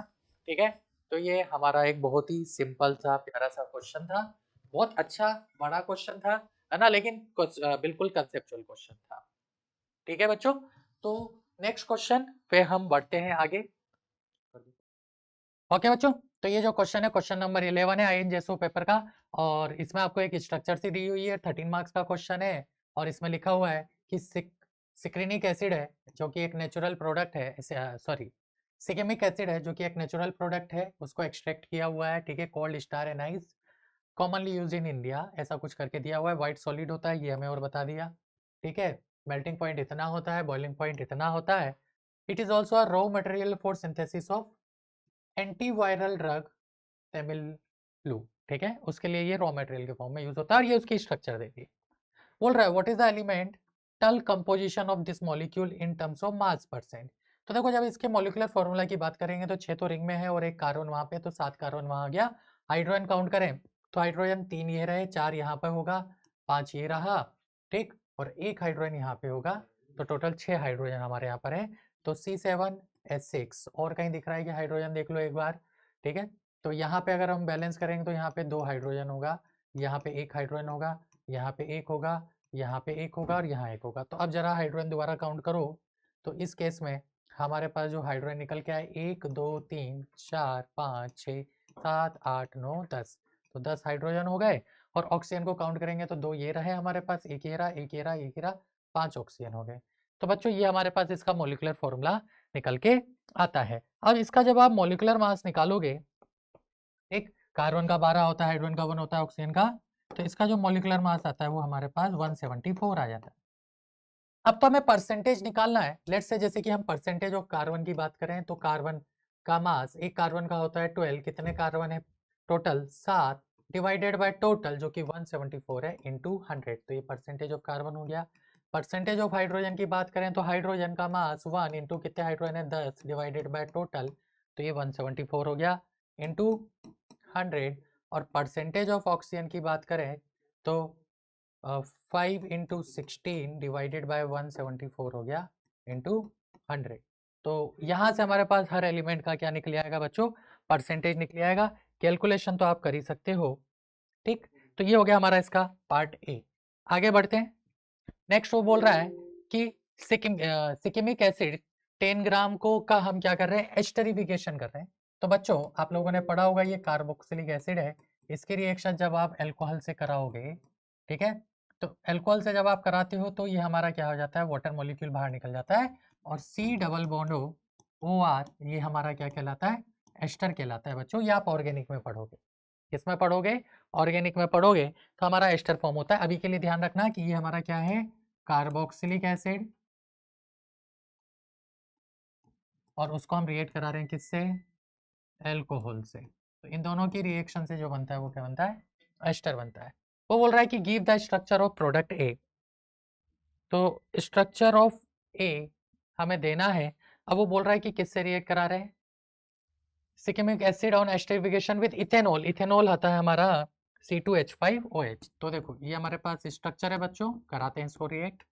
यहाँ OH है आपका, यहाँ OH है, यहाँ OH है, और यहाँ पर मैं इसको ओपन करके लिख रहा हूँ C डबल बॉन्ड OH है।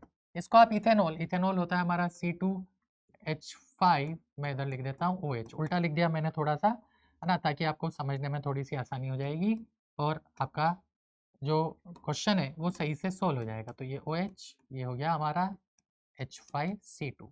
तो अगेन इसका O और इसका H आप बाहर निकालो, मैकेनिज्म आप ऑर्गेनिक में पढ़ोगे, हम उस पार्ट पे अभी नहीं जा रहे हैं।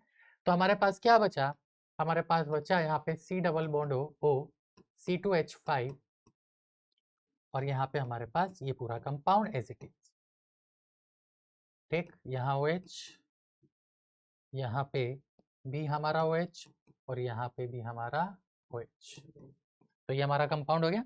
ये हमारा स्ट्रक्चर आ गया किसका, पार्ट 1 का। तो हमने स्ट्रक्चर दे दी कि how many CH bond are present in the molecule, A में कितने CH बॉन्ड है, यानी CH बॉन्ड मतलब कार्बन और हाइड्रोजन के बीच में, तो हमें काउंट करने हैं। तो बच्चों कार्बन बना लो पहले, ये कार्बन, ये कार्बन, ये कार्बन, ये कार्बन और ये भी कार्बन, और C2H5 को मैं यहाँ पे ओपन कर रहा हूँ, O C, ये रहा H H H H और H, ठीक है, और ये भी कार्बन है। तो यहाँ पे कार्बन और हाइड्रोजन के बीच में टोटल 5 बॉन्ड, तो यहाँ पे, ठीक है, इसके अंदर 5 बॉन्ड आ गए। यहाँ पे कार्बन और हाइड्रोजन नहीं है, यहाँ कार्बन और यहाँ पे एक रहा हाइड्रोजन, तो एक बॉन्ड ये हो गया, काउंट करते हैं एक बॉन्ड, ये तो ऑक्सीजन के साथ है, ये भी काउंट नहीं होगा, लेकिन इसका दूसरा बॉन्ड हाइड्रोजन के साथ होगा तो वो काउंट होगा 2। सिमिलरली इसका दूसरा बॉन्ड हाइड्रोजन के साथ है, वो काउंट होगा 3। इसका दूसरा बॉन्ड हाइड्रोजन के साथ है, वो काउंट होगा 4। इसमें 2 बॉन्ड हाइड्रोजन के साथ है तो 5 और 6 बॉन्ड हमारे यहाँ पर कार्बन और हाइड्रोजन के बीच में बन रहे हैं, और 5 बॉन्ड हमारे C2H5 के अंदर फॉर्म हो रहे हैं। तो टोटल जो हमारे कार्बन और हाइड्रोजन के बीच बॉन्ड हुए, तो टोटल CH बॉन्ड कितने हो गए बच्चों, 6 यहाँ पे बताए थे, और 5 हमारे उसमें आए, कितने हो गए, 11 हो गए।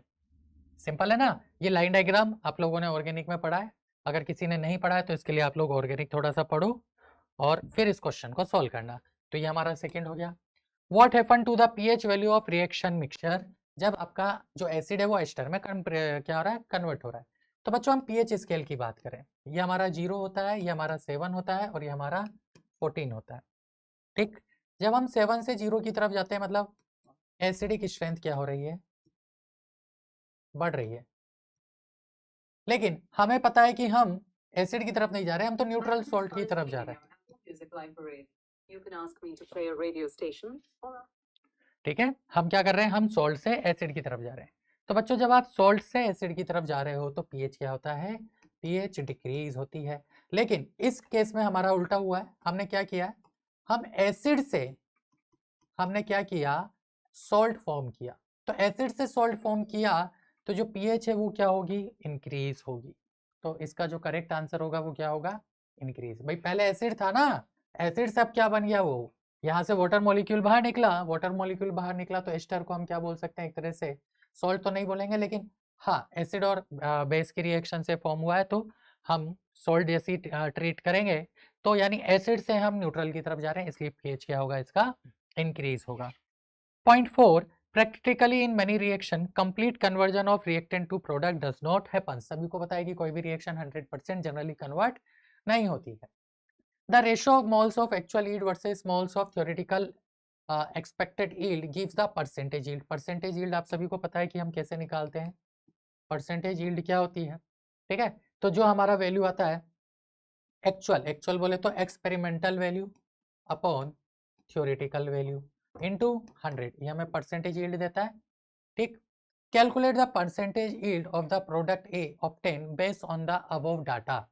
तो अब देखो क्या डाटा है कि 10 ग्राम का हम क्या कर रहे हैं, एस्टरिफिकेशन कर रहे हैं इन प्रेजेंस ऑफ इथेनॉल, और जो कंपाउंड ए बन रहा है वो कितना बन रहा है, 8.5 ग्राम बन रहा है, यही बोल रहा है। ये हमें कौन सा पार्ट सोल्व करना है, ये हमें सोल्व करना है पार्ट नंबर 4। तो बहुत ही सिंपल है, हमें क्या दिया हुआ है, हमें इस्कीमिक एसिड का मास दिया हुआ है, इसको यहाँ ले जाते हैं नेक्स्ट स्लाइड पे। पार्ट 4 एसिड हमें कितना दिया हुआ है, 10 ग्राम। इसका मोलर मास जब आप लोगों ने निकाला तो 174 आ रहा है, तो इसके मोल हमारे पास कितने हो जाएंगे, 10 डिवाइडेड बाय 174। ठीक है बच्चों, तो 10 डिवाइडेड बाय 174 ये हमारे पास मोल आ गए। इसको सोल्व करोगे तो ये देता है 0.055 समथिंग। ये हमारे पास इसके नंबर ऑफ मोल्स आ गए, एग्जैक्ट वैल्यू 0.57। फिर दूसरा हमारे पास एस्टर है। तो क्वेश्चन ने ये भी दिया है कि जो एस्टर बन रहा है बच्चों वो कितना बन रहा है, गिव्स कंपाउंड ए। देखो ये दे दिया आपको क्वेश्चन में, बी वाले पार्ट में आपको एस्टर का मास दिया हुआ है कि नहीं दिया हुआ है? बी वाले पार्ट में आपको एस्टर का मास दिया हुआ है, ये रहा। ठीक, तो बी वाले में जो एस्टर का मास है और अपॉन हम एस्टर का क्या कर दें, मोलिकुलर मास, तो हमें क्या मिल जाएगा, हमें उसके मोल मिल जाएंगे। तो आते हैं हम उस वाली स्लाइड पे वापस।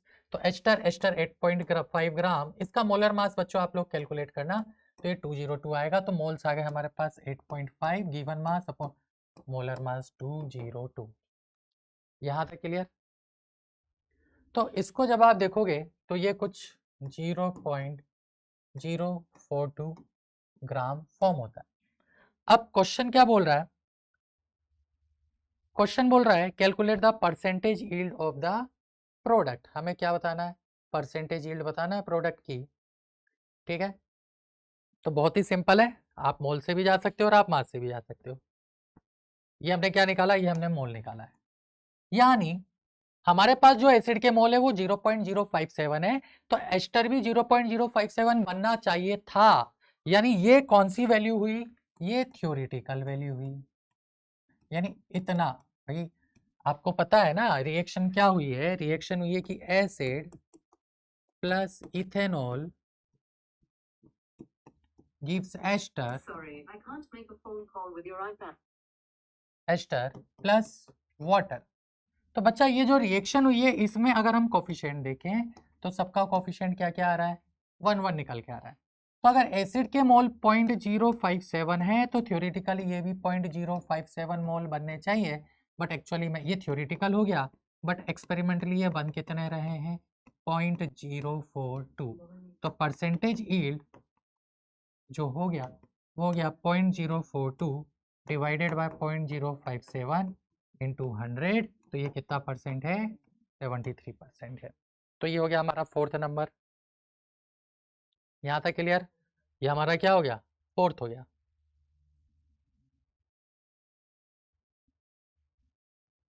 ठीक, आगे बढ़ते हैं।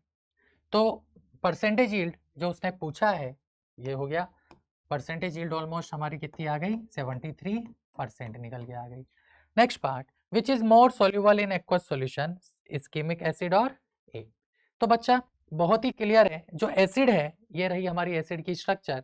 तो एसिड क्या करेगा, वाटर मॉलिक्यूल के साथ हाइड्रोजन बॉन्डिंग भी कर सकता है, जबकि जो एस्टर है, एस्टर में नंबर ऑफ हाइड्रोजन बॉन्डिंग क्या हो जाएगी, कम हो जाएगी। दूसरा ये हमारा क्या हो सकता है, आयोनाइज हो सकता है, और आयोनाइज होके H+ आयन दे सकता है। तो अगर कोई भी कंपाउंड वाटर में आयोनाइज होता है या वाटर के साथ ज़्यादा अच्छी स्ट्रॉन्ग हाइड्रोजन बॉन्डिंग करता है तो उसकी सॉल्युबिलिटी वाटर में ज़्यादा होती है।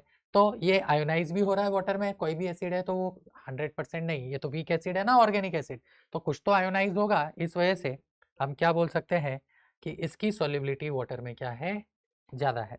तो इसका जो आंसर आएगा फिफ्थ का वो क्या आ जाएगा, इस्कीमिक एसिड आ जाएगा। Give the general chemical equation for formation of B. अब ये बी क्या बना रहे हैं, अच्छा, when A was treated with aqueous sodium hydroxide a new compound B is form. तो हम इसकी रिएक्शन लिखते हैं। ए हमारे पास क्या है, ए हमारे पास ये है C double bond of C2H5, यहाँ OH, यहाँ OH, और यहाँ भी हमारा क्या आ गया, OH आ गया। और इसको हम क्या कर रहे हैं, इसको हम NaOH के साथ रिएक्ट करा रहे हैं। तो बच्चा जब भी आप इसको NaOH के साथ रिएक्ट कराओगे तो देखो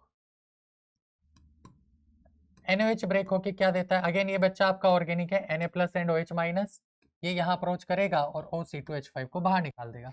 तो बच्चा हमारा जो प्रोडक्ट बनेगा ना वो बनेगा C2H5OH पहले, और यहाँ पर ये OH आपका, ये जो OH है ये आपका एल्कोहल है।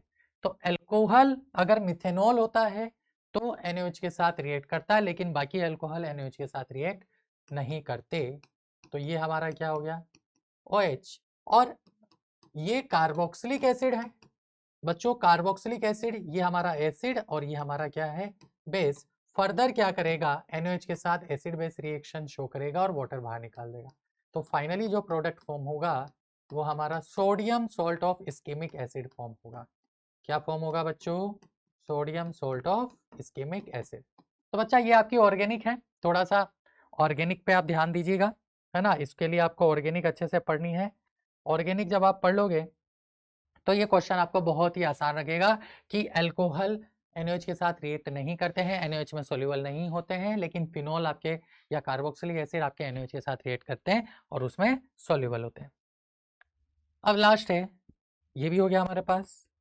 लास्ट इसका जो पार्ट है, ये पार्ट इस पूरे क्वेश्चन का सबसे अच्छा पार्ट यही वाला क्वेश्चन है।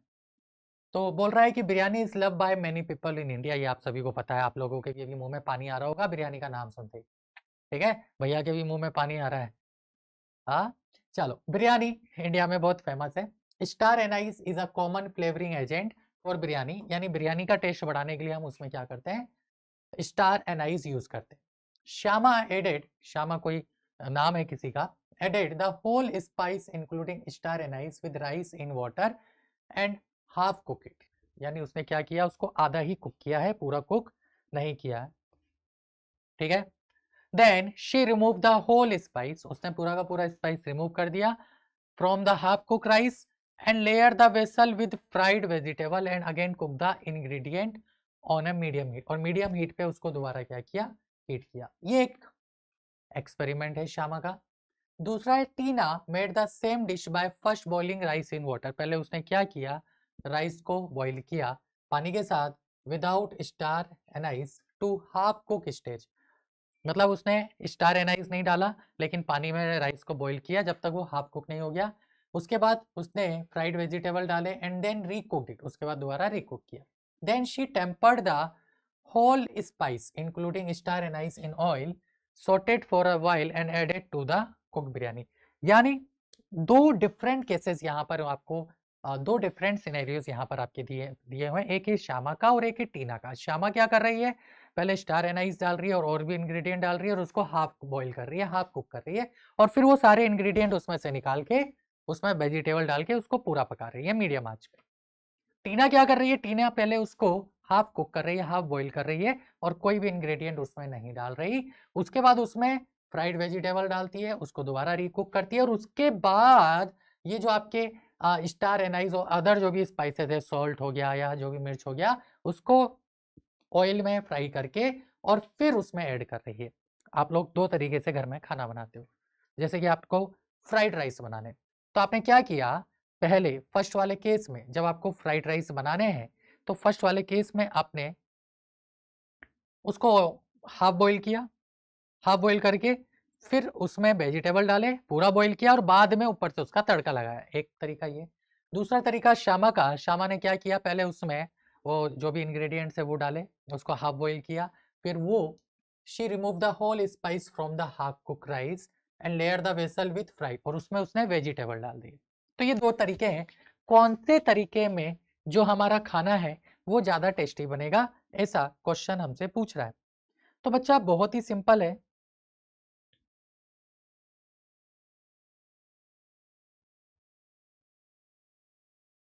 तो देखो बहुत ही सिंपल है। अगर हम स्टार एनाइस की बात करें तो स्टार एनाइस में होता क्या है, स्टार एनाइस में COOH ग्रुप होता है, स्कीमिक एसिड होता है। COOH ग्रुप क्या होता है, पोलर होता है।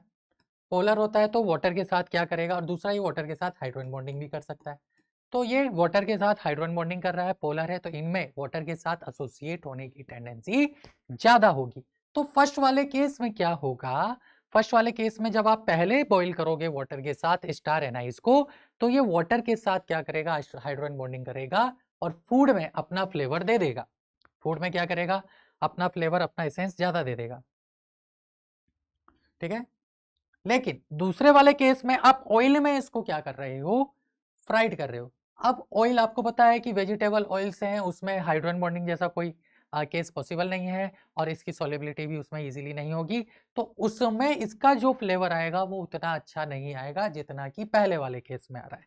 तो जब हम टेस्ट की बात करेंगे, टेस्ट की बात करेंगे तो किसका टेस्ट ज़्यादा अच्छा होगा बेटा, श्यामा ने जो खाना बनाया है या श्यामा ने जो भी राइस यहाँ पे कुक किए हैं, जो भी बिरयानी यहाँ पर बनाई है, उसका टेस्ट ज़्यादा अच्छा होगा। तो hint, whose biryani the rice grain would have higher amount of shikimic acid, तो इसका आंसर हो जाएगा श्यामा के केस में। श्यामा के केस में क्या हो जाएगा, इस्केमिक एसिड की क्वांटिटी ज्यादा हो जाएगी। क्यों हो जाएगी, क्योंकि वो पहले पानी के साथ बॉईल हो रहा है, तो पानी के साथ वो एसोसिएट हो जाएगा। ठीक है, what property of shikimic acid lead to this difference in amount of two species, तो मैंने आपको क्या बताया, इस्केमिक एसिड में COOH ग्रुप है जो कि पोलर है। पोलर है तो लाइक डिसॉल्व, लाइक आपने नाम सुना होगा, पोलर्स पोलर में ही सोल्यूबल होता है, तो वाटर में इजीली सोल्यूबल हो जाएगा। दूसरा, वाटर मॉलिक्यूल के साथ ये क्या कर सकता है, हाइड्रोजन बॉन्डिंग कर सकता है। ठीक है बच्चों, तो ये बहुत ही अच्छा क्वेश्चन था। मतलब इसमें थोड़ा सा आपको इनऑर्गेनिक की भी नॉलेज की जरूरत थी, ऑर्गेनिक की नॉलेज की भी जरूरत थी, और फिजिकल का तड़का तो लगाया ही था इन्होंने।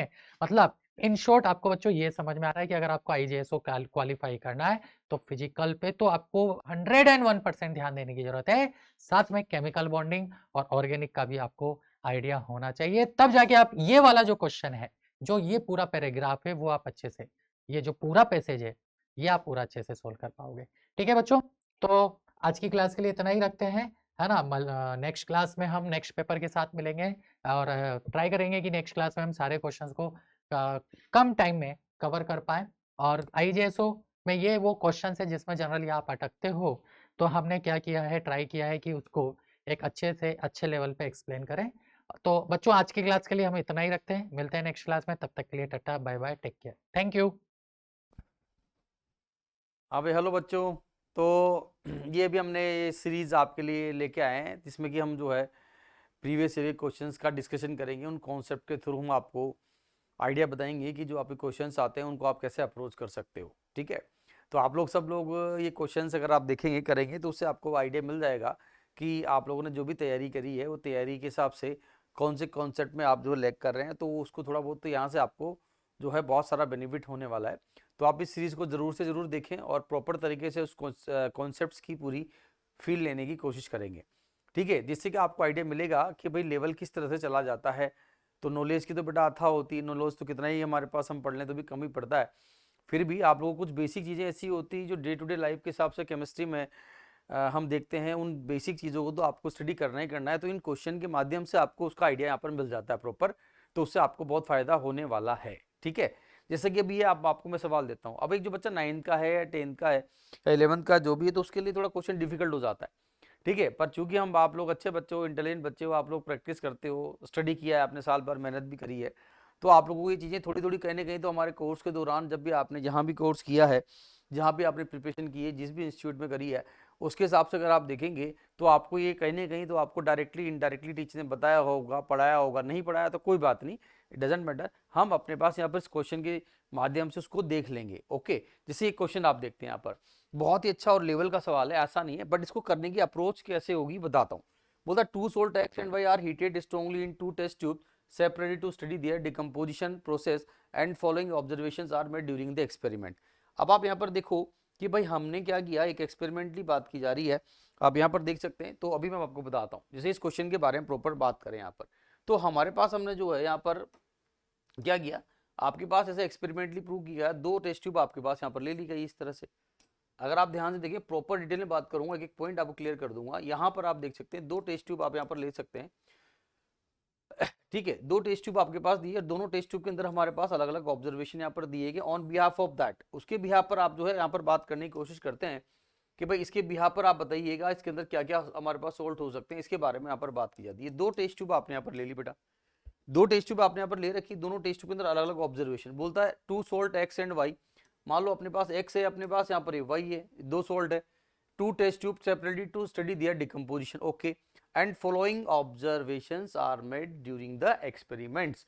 ये हमारे पास बोलता है one of the salt X evolve gases that are acidic nature. Gases के बारे में बात कर रहा है ना, किसके बारे में, गैसेस के बारे में। मतलब कि अगर मैं यहाँ पर बात करूं आप लोगों से, अगर मैं बोलूं आपसे बेटा कि यहाँ पर इसको जो है इसको क्या कर रहे हैं, यहाँ से बताओ आप, हीट कर, जब हीट करते हैं तो यहाँ पर जो है कुछ गैसेज इवोल्व हो रही हैं आपके पास।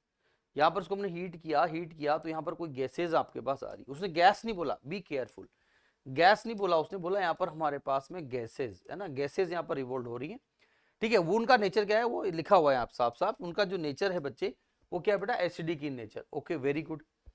दूसरा पार्ट आता है आपके पास, बोलता है one of the evolved gases from salt x help in burning of candle.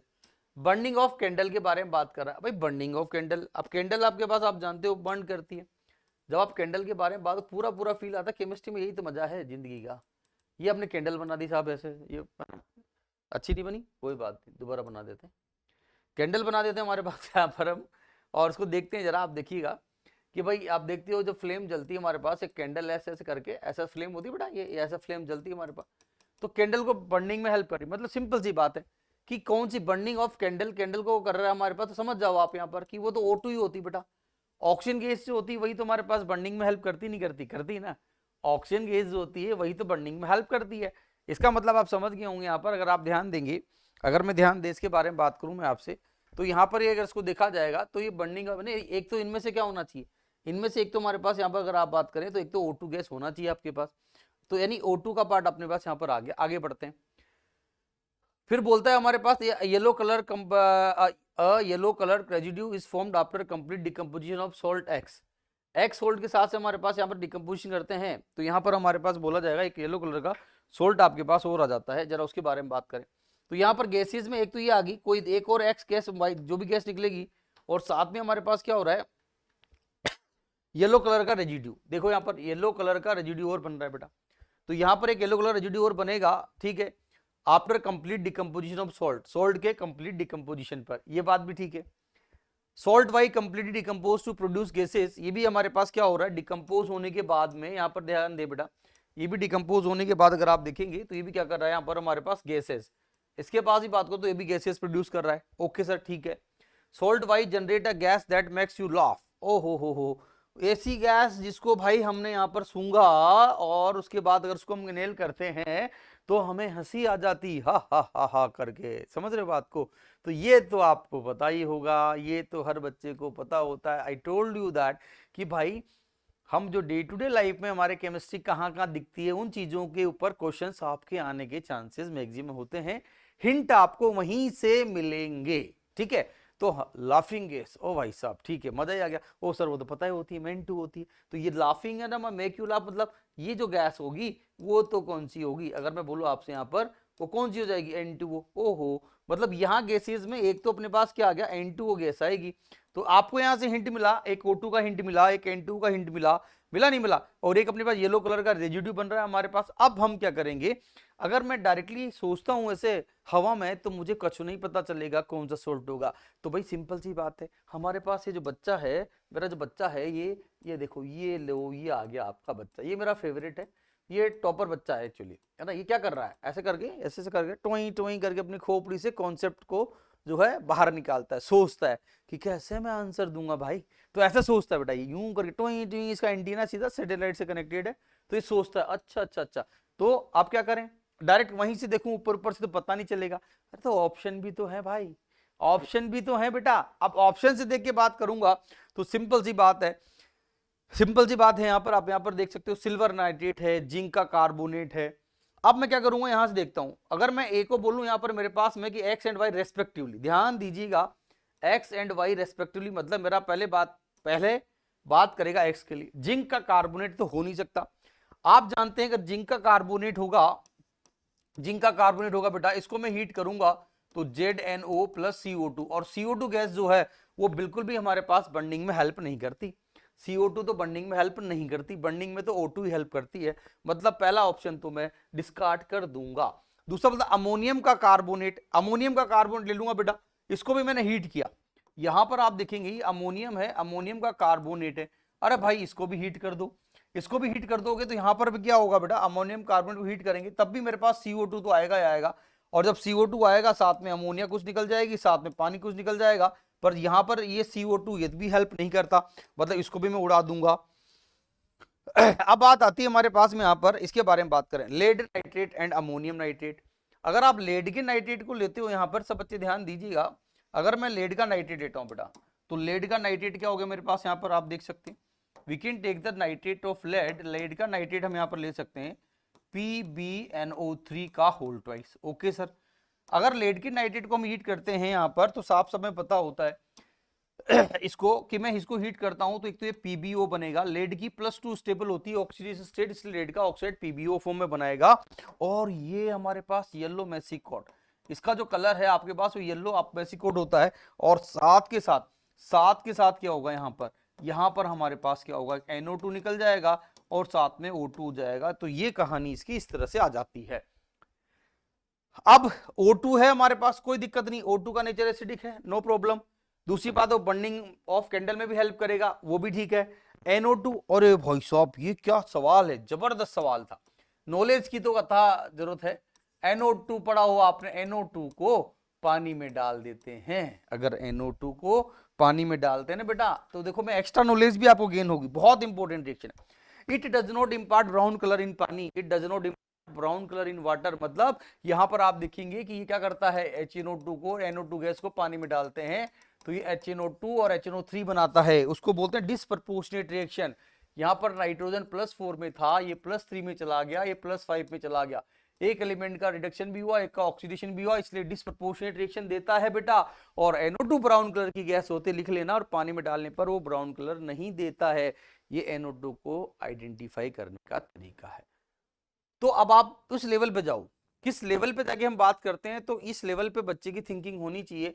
Question का आंसर आने से मतलब नहीं है, क्वेश्चन का आंसर अपने आप आ जाता है अगर आप लोग पूरी प्रॉपर तरीके से उसका एनालिसिस करने की प्रैक्टिस अगर आपने की, कैसे सवाल करते हैं, ये लेवल चाहिए बेटा, तब जाके हम फटाफटी कर पाते हैं, तब जाके रैंक बनती है अच्छी, तब जाके हमारा सिलेक्शन होता है अच्छे लेवल पे। तो देख रहे हो कि सर इतनी सारी चीजें आपने बता दी, तो जिसको कुछ ऐसे ये नॉलेज थी, ये एक्स्ट्रा नॉलेज मिल गई, यहाँ पर हीटिंग का पार्ट थोड़ा देख लिया, तो लेड के नाइट्रेट को करने पर मेरे पास ये एक्स जो है, मैं इसको एक्स मान सकता हूँ। ये मेरे पास कुछ हद तक सारी चीजों को, गैसेस के बारे में बात होगी थी हमारे पास, लेड का ऑक्साइड आप जानते हो येलो कलर का होता है, ये एम्फोटेरिक है। ये क्या होता है, लेड का ऑक्साइड आपका जानते हो ना, एम्फोटेरिक होता है, तो ये एसिडिक और बेसिक दोनों तरह का बिहेवियर शो कर सकता है, इसलिए कोई टेंशन नहीं है।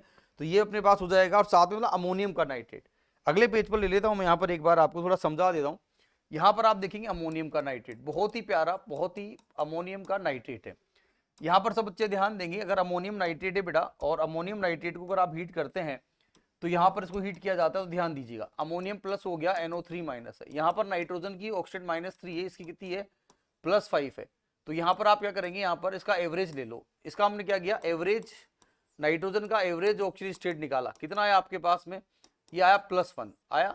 तो जब भी आप अमोनियम का कोई सोल्ट है, अगर अमोनियम का कोई सोल्ट है और उसमें साथ में काउंटर पार्ट के अंदर एनाइनिक पार्ट में भी नाइट्रोजन अवेलेबल है, तो आप वहां पर नाइट्रोजन की एवरेज ऑक्सीडेशन स्टेट निकाल लें, और एवरेज ऑक्सीडेट निकालने के बाद जो आएगा वही ऑक्सीडेट नाइट्रोजन की यहाँ पर जो प्रोडक्ट बनेगा उसके अंदर आपको पाया जाएगा। तो यहाँ पर आप देख सकते हो N2O के अंदर ही नाइट्रोजन +1 में होता है। तो ये बहुत अच्छी चीज है, परमानेंटली याद रखें। जैसा कि मैं आपको बताऊं, अगर इसको मैं अमोनियम का नाइट्राइट लेता, ये तो नाइट्रेट है, वो तो नाइट्रेट है, और अगर यहाँ पर आप इसको जो है अमोनियम का नाइट्राइट अगर लेते बेटा, इसको हीट करने पर अगर क्या बनेगा, इसको हीट करने पर क्या बनेगा बताओ। तो यहाँ पर देखो नाइट्रोजन ये वाला पार्ट था, यहाँ पर आपका पार्ट जो था ये आपका -3 है, ये आपका +3 है। एवरेज निकाल सकता हूं मैं, कितना आएगा, -3 + 3 / 2, तो 0 आया। कहने का मतलब 1 अपॉन हीटिंग अमोनियम सोल्ट के साथ बात की जाएगी तो यहाँ पर वो वाला प्रोडक्ट बनेगा जिसमें नाइट्रोजन की ऑक्सीडेशन स्टेट 0 हो। तो आप समझ जाओगे वो एक ही चीज हो सकता है, N2 हो सकता है, NO नहीं हो सकता, N2 नहीं हो सकता, N2O5 नहीं हो सकता, N2O3 नहीं हो सकता, तो केवल एक ही ऑप्शन आएगा, N2 प्लस यहाँ से पानी निकल जाएगा। तो ये और एक अच्छा कॉन्सेप्ट मैंने आपको बता दिया। तो आई टोल्ड यू दैट कि क्वेश्चन को प्रीवियस ईयर की टेस्ट सीरीज करना और क्वेश्चन को सोल्व करने का पर्पज क्या होता है, वो केवल उसी क्वेश्चन का आंसर देना नहीं होता है, उसके अलावा आसपास आजू बाजू ऊपर नीचे दाएं बाएं भी हमें सोचना चाहिए, तब जाके आप बाकी लोगों से अपने आप को डिफरेंट बना पाओगे। So I think it was a very good question. तो आपका जो आंसर था वो सीधा सीधा क्या आ गया, आपका लेड का nitrate and ammonium nitrate is the correct answer for this part. Okay, चलिए अगले सवाल पे चलते हैं। अगला सवाल तो है, ये तो बहुत आसान सा है, यहाँ पर बहुत आसान सा ग्रुप स्टडी, आपको ग्रुप पीरियड वगैरह आइडेंटिफाई करना आना चाहिए, तो आप आराम से कर सकते हो। ये अल्फा हमारे पास कोई एलिमेंट कोड दे रखा है, उसके बाद 2 आइसोटोप है, यहाँ पर आप देख सकते हैं आइसोटोप में आपको न्यूट्रॉन दे रखा है, इसका एटॉमिक मास दे रखा है। एटॉमिक मास क्या होता है, A = N+P होता है आपके पास, और न्यूट्रल एटम में आप जानते हो जितने प्रोटॉन होंगे उतना उसका एटॉमिक नंबर होगा। एटॉमिक मास में यहाँ पर आप देख सकते हो उनका, चाहो तो एवरेज लेके निकाल लो, अप्रोक्सीमेट यहाँ पर आप बात कर सकते हैं, we can take the average भी ले सकते हैं। तो यहाँ पर अगर आप देखेंगे तो ये कुल मिला के मैं सर इसको मैं जो है अप्रोक्सीमेट 121 मान लेता हूँ, ये 70 मान लेता हूँ, तो इसका जेड है यानी पी इक्वल टू जेड हो गया बेटा, जेड इक्वल टू क्या हो गया आपका, Z equal to A minus N हो जाएगा। ए के बारे में बात की जा रही है, तो ए कितना है आपका एटॉमिक मास, इसको मैंने 121 मान लिया, उसको 70 मान लिया यहाँ पर, तो मेरे पास ये कितना आ गया आपका, जेड कितना आ गया, एटॉमिक नंबर 51 आ गया। मतलब पहला वाला जो पार्ट होगा, अगर इसका अल्फा जो एलिमेंट कोड है इसके लिए बात की जाती है, इसका जेड कितना आ गया आपका 51 आ गया। इसी तरह इस वाले के बारे में बात की जाती है, इसको मैं अगर यहाँ पर आपसे बोलूँ ये 69 70 अपने पास यहाँ पर इतना सारा पार्ट दे रखा है, आप आराम से यहाँ पर देख सकते हैं। सेकंड वाले पार्ट के अंदर बात की जाती है तो वो भी आप यहाँ पर आराम से इसको देख पाएंगे बेटा। इसके अंदर अगर हमारे पास कोड वाइज बात की जा रही तो यहाँ डिफरेंस के बारे में बात करेंगे, तो इसका जो डिफरेंस है जरा देखा जाए, अगर इसका डिफरेंस है, अब यहाँ पर क्या होगा कि ये जो है इसके बारे में 69 70 मानता हूँ उसको मैं, चलो इसको 70 मान लेते हैं। आप इसको यहाँ पर जो है न्यूट्रॉन्स के बारे में बात की जा रही है, यहाँ पर आपने 70 माना तो उसके हिसाब से अगर मैं बात करूँ और 38, तो मेरे पास यहाँ पर 70 तो ये दे रखा 30 और ये तो 48 यानी 48 का डिफरेंस आपके पास यहाँ पर आना चाहिए। ठीक है, यहाँ पर अगर इसके बारे में बात करेंगे तो उसका जो एटॉमिक नंबर के हिसाब से बात की जाएगी उसको भी हमें यहाँ पर चेक करना है, या यहाँ पर आप देख सकते हैं यहाँ पर अपने पास बात की जाए, इसको मैं 107 मान लेता हूँ, 107 60, तो यहाँ पर तो मेरे पास क्या हो जाएगा, इसका जेड जो होगा आपका जेड इक्वल टू कितना आ गया आपका, ये 47 आप आराम से ले सकते हो। पर यहाँ पर आप देखेंगे 75 44 ये नंबर ऑफ न्यूट्रॉन्स प्रोटॉन्स, तो यहाँ पर मैं क्या करूंगा, पहले वाले पार्ट से देखो, पहले वाले पार्ट से मैं सबका जेड निकाल के उसको मैं एवरेज ले लूंगा। ये 5 डेटा दे रखे हैं आपके पास में, यहाँ पर आप सबके लिए जैसे यहाँ पर ये 70 मान लीजिए आप 70 या इसको मान लेंगे, इसको 38 मान लेंगे, यहाँ पर मेरे पास डिफरेंस जो आएगा वो कितना आएगा मेरे पास, यहाँ पर ये 48 समथिंग कुछ आ जाएगा, ये 48 का डिफरेंस समथिंग आपके पास है, 70 ना। और बाकी सबके अंदर बात करेंगे, सबके अंदर यहाँ पर डिफरेंस निकाल के एवरेज ले लीजिएगा, एवरेज ले लेंगे आप यहाँ पर, एवरेज लेने के बाद बात की जाएगी तो यहाँ पर उसका एटॉमिक नंबर जो आपके पास आ जाएगा वो आ जाएगा आपका 32। ठीक है, कितना आ जाएगा आपके पास, वो 32 आ जाएगा। ठीक है, तो उसमें कोई दिक्कत नहीं, आराम से यहाँ पर इसको जो किया जा सकता है। तो डिफरेंस का पार्ट जो आएगा वो आपका आ जाएगा यहाँ पर, तो उसके हिसाब से आप चीज़ों को देख सकते हैं। यहाँ पर देख लेते हैं एक बार, ये 40 है, इसको मैं यहाँ पर मान लेता हूँ 72 है और ये 40 है, तो यहाँ पर जो डिफरेंस आएगा ये 40 आपका दे रखा है, 72 आप यहाँ पर दे रखा है, उसके हिसाब से इसमें तो 72 और ये सॉरी ये 70 और 38, तो यहाँ पर डिफरेंस तो सॉरी ये कितना आएगा 32 आ गया आपका। यहाँ पर अगर आप देखेंगे तो ये डिफरेंस आपके पास आएगा 32, तो इसके हिसाब से आप आराम से इसको देख सकते हैं। तो अप्रोक्सीमेट बीटा की जो वैल्यू आएगी वो जेड के हिसाब से कितना आएगा आपके पास बेटा, 32 आ जाएगा। मतलब आपके पास जेड इक्वल टू 51 32 और 47 दे रखा है। सब लोग ध्यान दीजिएगा, आप लोगों को जब भी यहाँ पर ग्रुप पीरियड निकालना हो तो आपके पास ट्रिक बताते हैं। ये जिंक है, कैडमियम है और मरकरी है। जिंक कैडमियम और मरकरी जो होता है बेटा बहुत ही शानदार पार्ट है, ध्यान से सुनिएगा। ये आपके पास आप जानते हैं हमारे पास ये सेकंड बी आपके पास यहाँ पर ग्रुप हो जाता है और ये डी के सबसे लास्ट में आता है। इनका जो कॉन्फिगरेशन NH2 और N-1 D10 होता है, जैसे इसके बारे में बात करें 4S2 और 3D10 हो गया, इसका कितना आएगा 5S2 और 4D10 हो गया, इसका आपके पास 6S2 और ये 5D10 हो गया। बिल्कुल सही बात है। यहाँ पर बात करेंगे, इसके आगे चलते हैं बेटा। यहाँ पर आप जानते हैं इसके बाद पी ब्लॉक आता है, यहाँ पर आपका पी ब्लॉक आता है, इसके अंदर 6 एलिमेंट, जिंक का एटॉमिक नंबर 30 होता है। 30 के बाद इसमें 18 जोड़ो तो 48 हो जाएगा। यहाँ पर अगर इसके बाद बात करें तो उसका 48 हो जाएगा और इसका कितना हो जाएगा 32 ऐड करो 80 हो गया। यहाँ पर आपके पास 36 आएगा, 48 के बाद 54 जीनोन आ जाएगा आपका, यहाँ पर आपके पास क्रिप्टन आ जाएगा और यहाँ पर 80 के बाद 86 आपका जो रेडोन आ जाएगा, यानी पी ब्लॉक होता है। और इसके इधर अगर बात करूँ बेटा यहाँ पर 10 तक आप जानते हैं ना, यहाँ पर सब बच्चे ध्यान देंगे, यहाँ पर स्कैंडियम जो होता है 21 होता है, यहाँ पर इट्रियम 39 और लेंथेनम मेरा 57 हो जाता है। ये डी का सबसे पहला वाला पार्ट आपका जो आता है वो पहला वाला पार्ट आपका यहाँ पर आ जाता है और ये पूरा डी ब्लॉक आपका यहाँ पर हो जाएगा। और यहाँ पर बात की जाती है तो यहाँ पर अपने पास एस ब्लॉक के एलिमेंट हो जाते हैं, फर्स्ट ए और आपका सेकेंड ए। ये आपके पास आप जानते पहला ग्रुप होता है, दूसरा होता है, ये आपका तीसरा होता है और यहाँ पर अगर आप बात करें तो ये आपका 12वां होता है। बीच में बाकी सारे ग्रुप आ जाते हैं। यहाँ पर आपके पास 12 के बाद 13 14 15, यहाँ पर आपका 18 ग्रुप आ जाता है, बीच में सारे ग्रुप आपके पास नंबरिंग हो जाती है। आराम से आप देख सकते हो, आपने देखा जेड इक्वल टू 51 है, 32 है और 47 है। अगर आप 51 के बारे में बात करेंगे तो 51 कहाँ पर आएगा, आप देख रहे हो ये मेरे पास 12 ग्रुप था, 12 के बाद 51 यहाँ पर समथिंग यहाँ पर आएगा, मतलब 48 है। 48 के बाद 3 ग्रुप और जाऊंगा तो पी ब्लॉक का हो गया, तो यहाँ पर 12 के बाद ये क्या होगा 15 वाला जो होगा यहाँ पर इसका जो आएगा वो क्या आएगा 15 ग्रुप आ जाएगा। और यहाँ पर आपका 4th पीरियड होता है तो क्या होगा 15 ग्रुप हो गया और यहाँ पर आपका जो होगा 5th पीरियड आ जाएगा बेटा, काम खत्म। फिर उसके बाद आपके पास होता है 32 कहाँ पर आएगा, ये 30 है, 30 के बाद यहाँ पर ये 31 32 तो 32 आपका यहाँ पर आएगा, 32 यहाँ पर पी ब्लॉक का एक 12 है 13 14 तो ये आपके पास क्या आ गया, ये 14 ग्रुप आ गया और यहाँ पर आपका 4th पीरियड आ जाएगा, तो ये हो गया। फिर आपके पास यहाँ पर आता है 47 के बारे में बात करेंगे तो 47 आपका यहाँ पर आएगा वो होता है सिल्वर, ये आपका 47 आ गया तो डी ब्लॉक का है। तो यहाँ पर 12 था तो ये क्या हो गया 11 तो आपका क्या हो गया 11 तो ग्रुप हो जाएगा और यहाँ पर आपका 4th की जगह 5th पीरियड हो गया। अब आप यहाँ पर आराम से देख सकते हो यहाँ पर सारे तीनों के एलिमेंट्स के बारे में ऑप्शंस आपके पास यहाँ पर दिए गए थे, यहाँ पर आपको दिए गए element alpha belong to group 15 and period 5, group 15 तो है पीरियड 5, बिल्कुल सही बात है। Element B belong to group 4 and period 4, ठीक है। यहाँ पर बात करें तो यहाँ पर क्या होगा इसके बारे में बात करूंगा तो यहाँ पर आप देख सकते हो ये वाला पार्ट है, ये 32 वाला पार्ट है तो ये 4th पीरियड है पर ये 14 ग्रुप है, 14 ग्रुप है इसलिए वहां पर नहीं आएगा, इसलिए वो नहीं आएगा, इसलिए आपका पार्ट बेटा वो नहीं आएगा। तो ऐसे देखना क्या, तो वो गड़बड़ हो गया आपके पास। Element B belong to 14 group 14 बिल्कुल सही है, पीरियड 4 ये सही है। Alpha belong to group 1 and period 5 वो गलत हो गया। Element alpha belong to 14 and 5th period, element B belong to group 13 वो गलत हो जाएगा। तो यहाँ पर कुल मिला के ये सही था, element alpha belong to 15 and 5, ये देखो आप ये आ गया 15 एंड 5, अल्फा का पार्ट हुआ 15 एंड 5 और element gamma belong to 11 and period 5, तो ये अपने पास यहाँ पर आ गया 11 और पीरियड 5। इसका मतलब क्या हुआ आपका डी ऑप्शन यहाँ पर करेक्ट हो गया। तो ये इस तरह से यहाँ पर आप इसकी अप्रोच कर सकते हैं। और ये जो मेन पार्ट आपका आता है यहाँ पर देखिएगा आप, यहाँ पर ये मेन पार्ट जो होता है ये वाला पार्ट, इसको आप ध्यान दें, ये स्टैंडर्ड मान लें, इसका याद कर लें 12 के बाद इधर पी ब्लॉक उधर डी ब्लॉक, इससे आप किसी भी एलिमेंट का ग्रुप पीरियड ग्रुप आसानी से निकाल सकते हैं।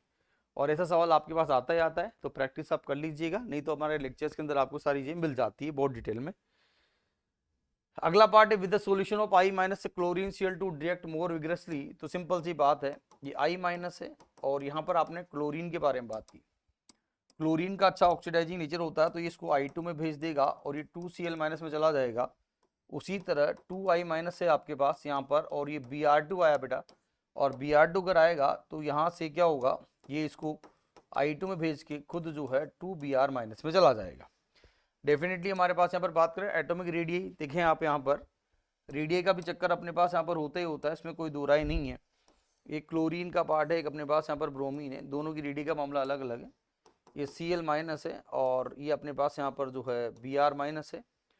तो atomic radius of bromine atom is larger than chlorine atom, तो बिल्कुल सही बात है। Atomic radius of chlorine would react more vigorously at similar condition and concentration at concentration than bromine Br2 because एक तो साइज का फैक्टर है इसी, इसकी साइज जो है ब्रोमीन की बड़ी होती है, क्लोरीन की जो छोटी होती है। तो एक तो ये हमारा पार्ट रहा, दूसरा आता है इलेक्ट्रोनिटी of bromine greater than chlorine, तो इलेक्ट्रोनिटी से कुछ लेना देना नहीं है यहाँ पर हमारे पास में। Shielding of nuclear charge with in the chlorine atom is less than the bromine atom, shielding of nuclear charge with in the chlorine atom, तो शील्डिंग आप जानते हैं हमारे पास कैसे क्या होगा, साइज के हिसाब से भी आप देख सकते हो। तो ये जो पार्ट है अपने पास यहाँ पर उसका भी थोड़ा ध्यान दीजिएगा, ठीक है। तो ये इसका जो प्रॉपर पार्ट अपने पास आएगा वो क्या हो जाएगा यहाँ पर आराम से आप देख सकते हो, इसमें nuclear charge is chlorine atom is less than the bromine atom, नहीं गलत बात है। न्यूक्लियर चार्ज आप जानते हैं Z effective, Z effective equal to क्या होता है जेड माइनस सिग्मा होता है, जेड माइनस सिग्मा होता है। क्लोरीन है ये आपका ब्रोमीन है, टॉप टू बॉटम जाते हैं तो जेड इफेक्टिव तो वैसे क्या होता है आपके पास कम होता है, ठीक है। तो यहाँ पर क्लोरीन का तो जेड इफेक्टिव क्या होता है ज़्यादा ही होता है। तो यहाँ पर आप क्या करेंगे, एक तो शील्डिंग का कॉन्सेप्ट लगेगा, शील्डिंग ऑफ न्यूक्लियर चार्ज, ध्यान से सुनिएगा, shielding of nuclear charge with in the chlorine atom is less than the in the bromine atom, fine. तो ये दो जैसे मेरे पास आराम से आप देख सकते हो, और वैसे तो उसने ऑप्शन दिए नहीं।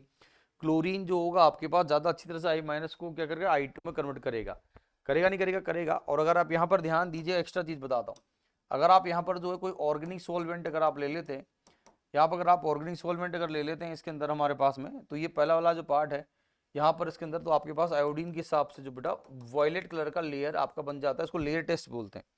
आयोडीन के लिए लेयर टेस्ट होता है और उसके लिए हम जो क्लोरीन जो है वो रिएजेंट यूज़ करते हैं in presence of organic solvent. तो ये यहाँ पर वॉयलेट लेयर बन जाएगी और ये इसका जो है लेयर टेस्ट कहलाता है। याद कर लीजिएगा, हो सकता है यही क्वेश्चन दोबारा आपके पास आए और उसमें वो लेयर टेस्ट के बारे में बात करें और आयन को आइडेंटिफाई करवाए। ठीक है, तो ये लेयर टेस्ट आपको यहाँ पर आ जाता है। तो ये अपने पास इसके तो 3 ही क्वेश्चन थे आईओसी के, बाकी हर पेपर में हम ऐसे छोटे छोटे क्वेश्चन डिस्कस करते रहेंगे। So thank you very much for this. बाकी फिर जो है और पेपर में मैं आपको और अच्छे से कॉन्सेप्ट बताऊंगा, उसमें हम डिटेल में डिस्कशन हमारा जारी रहेगा। Till then thank you very much for today's lecture.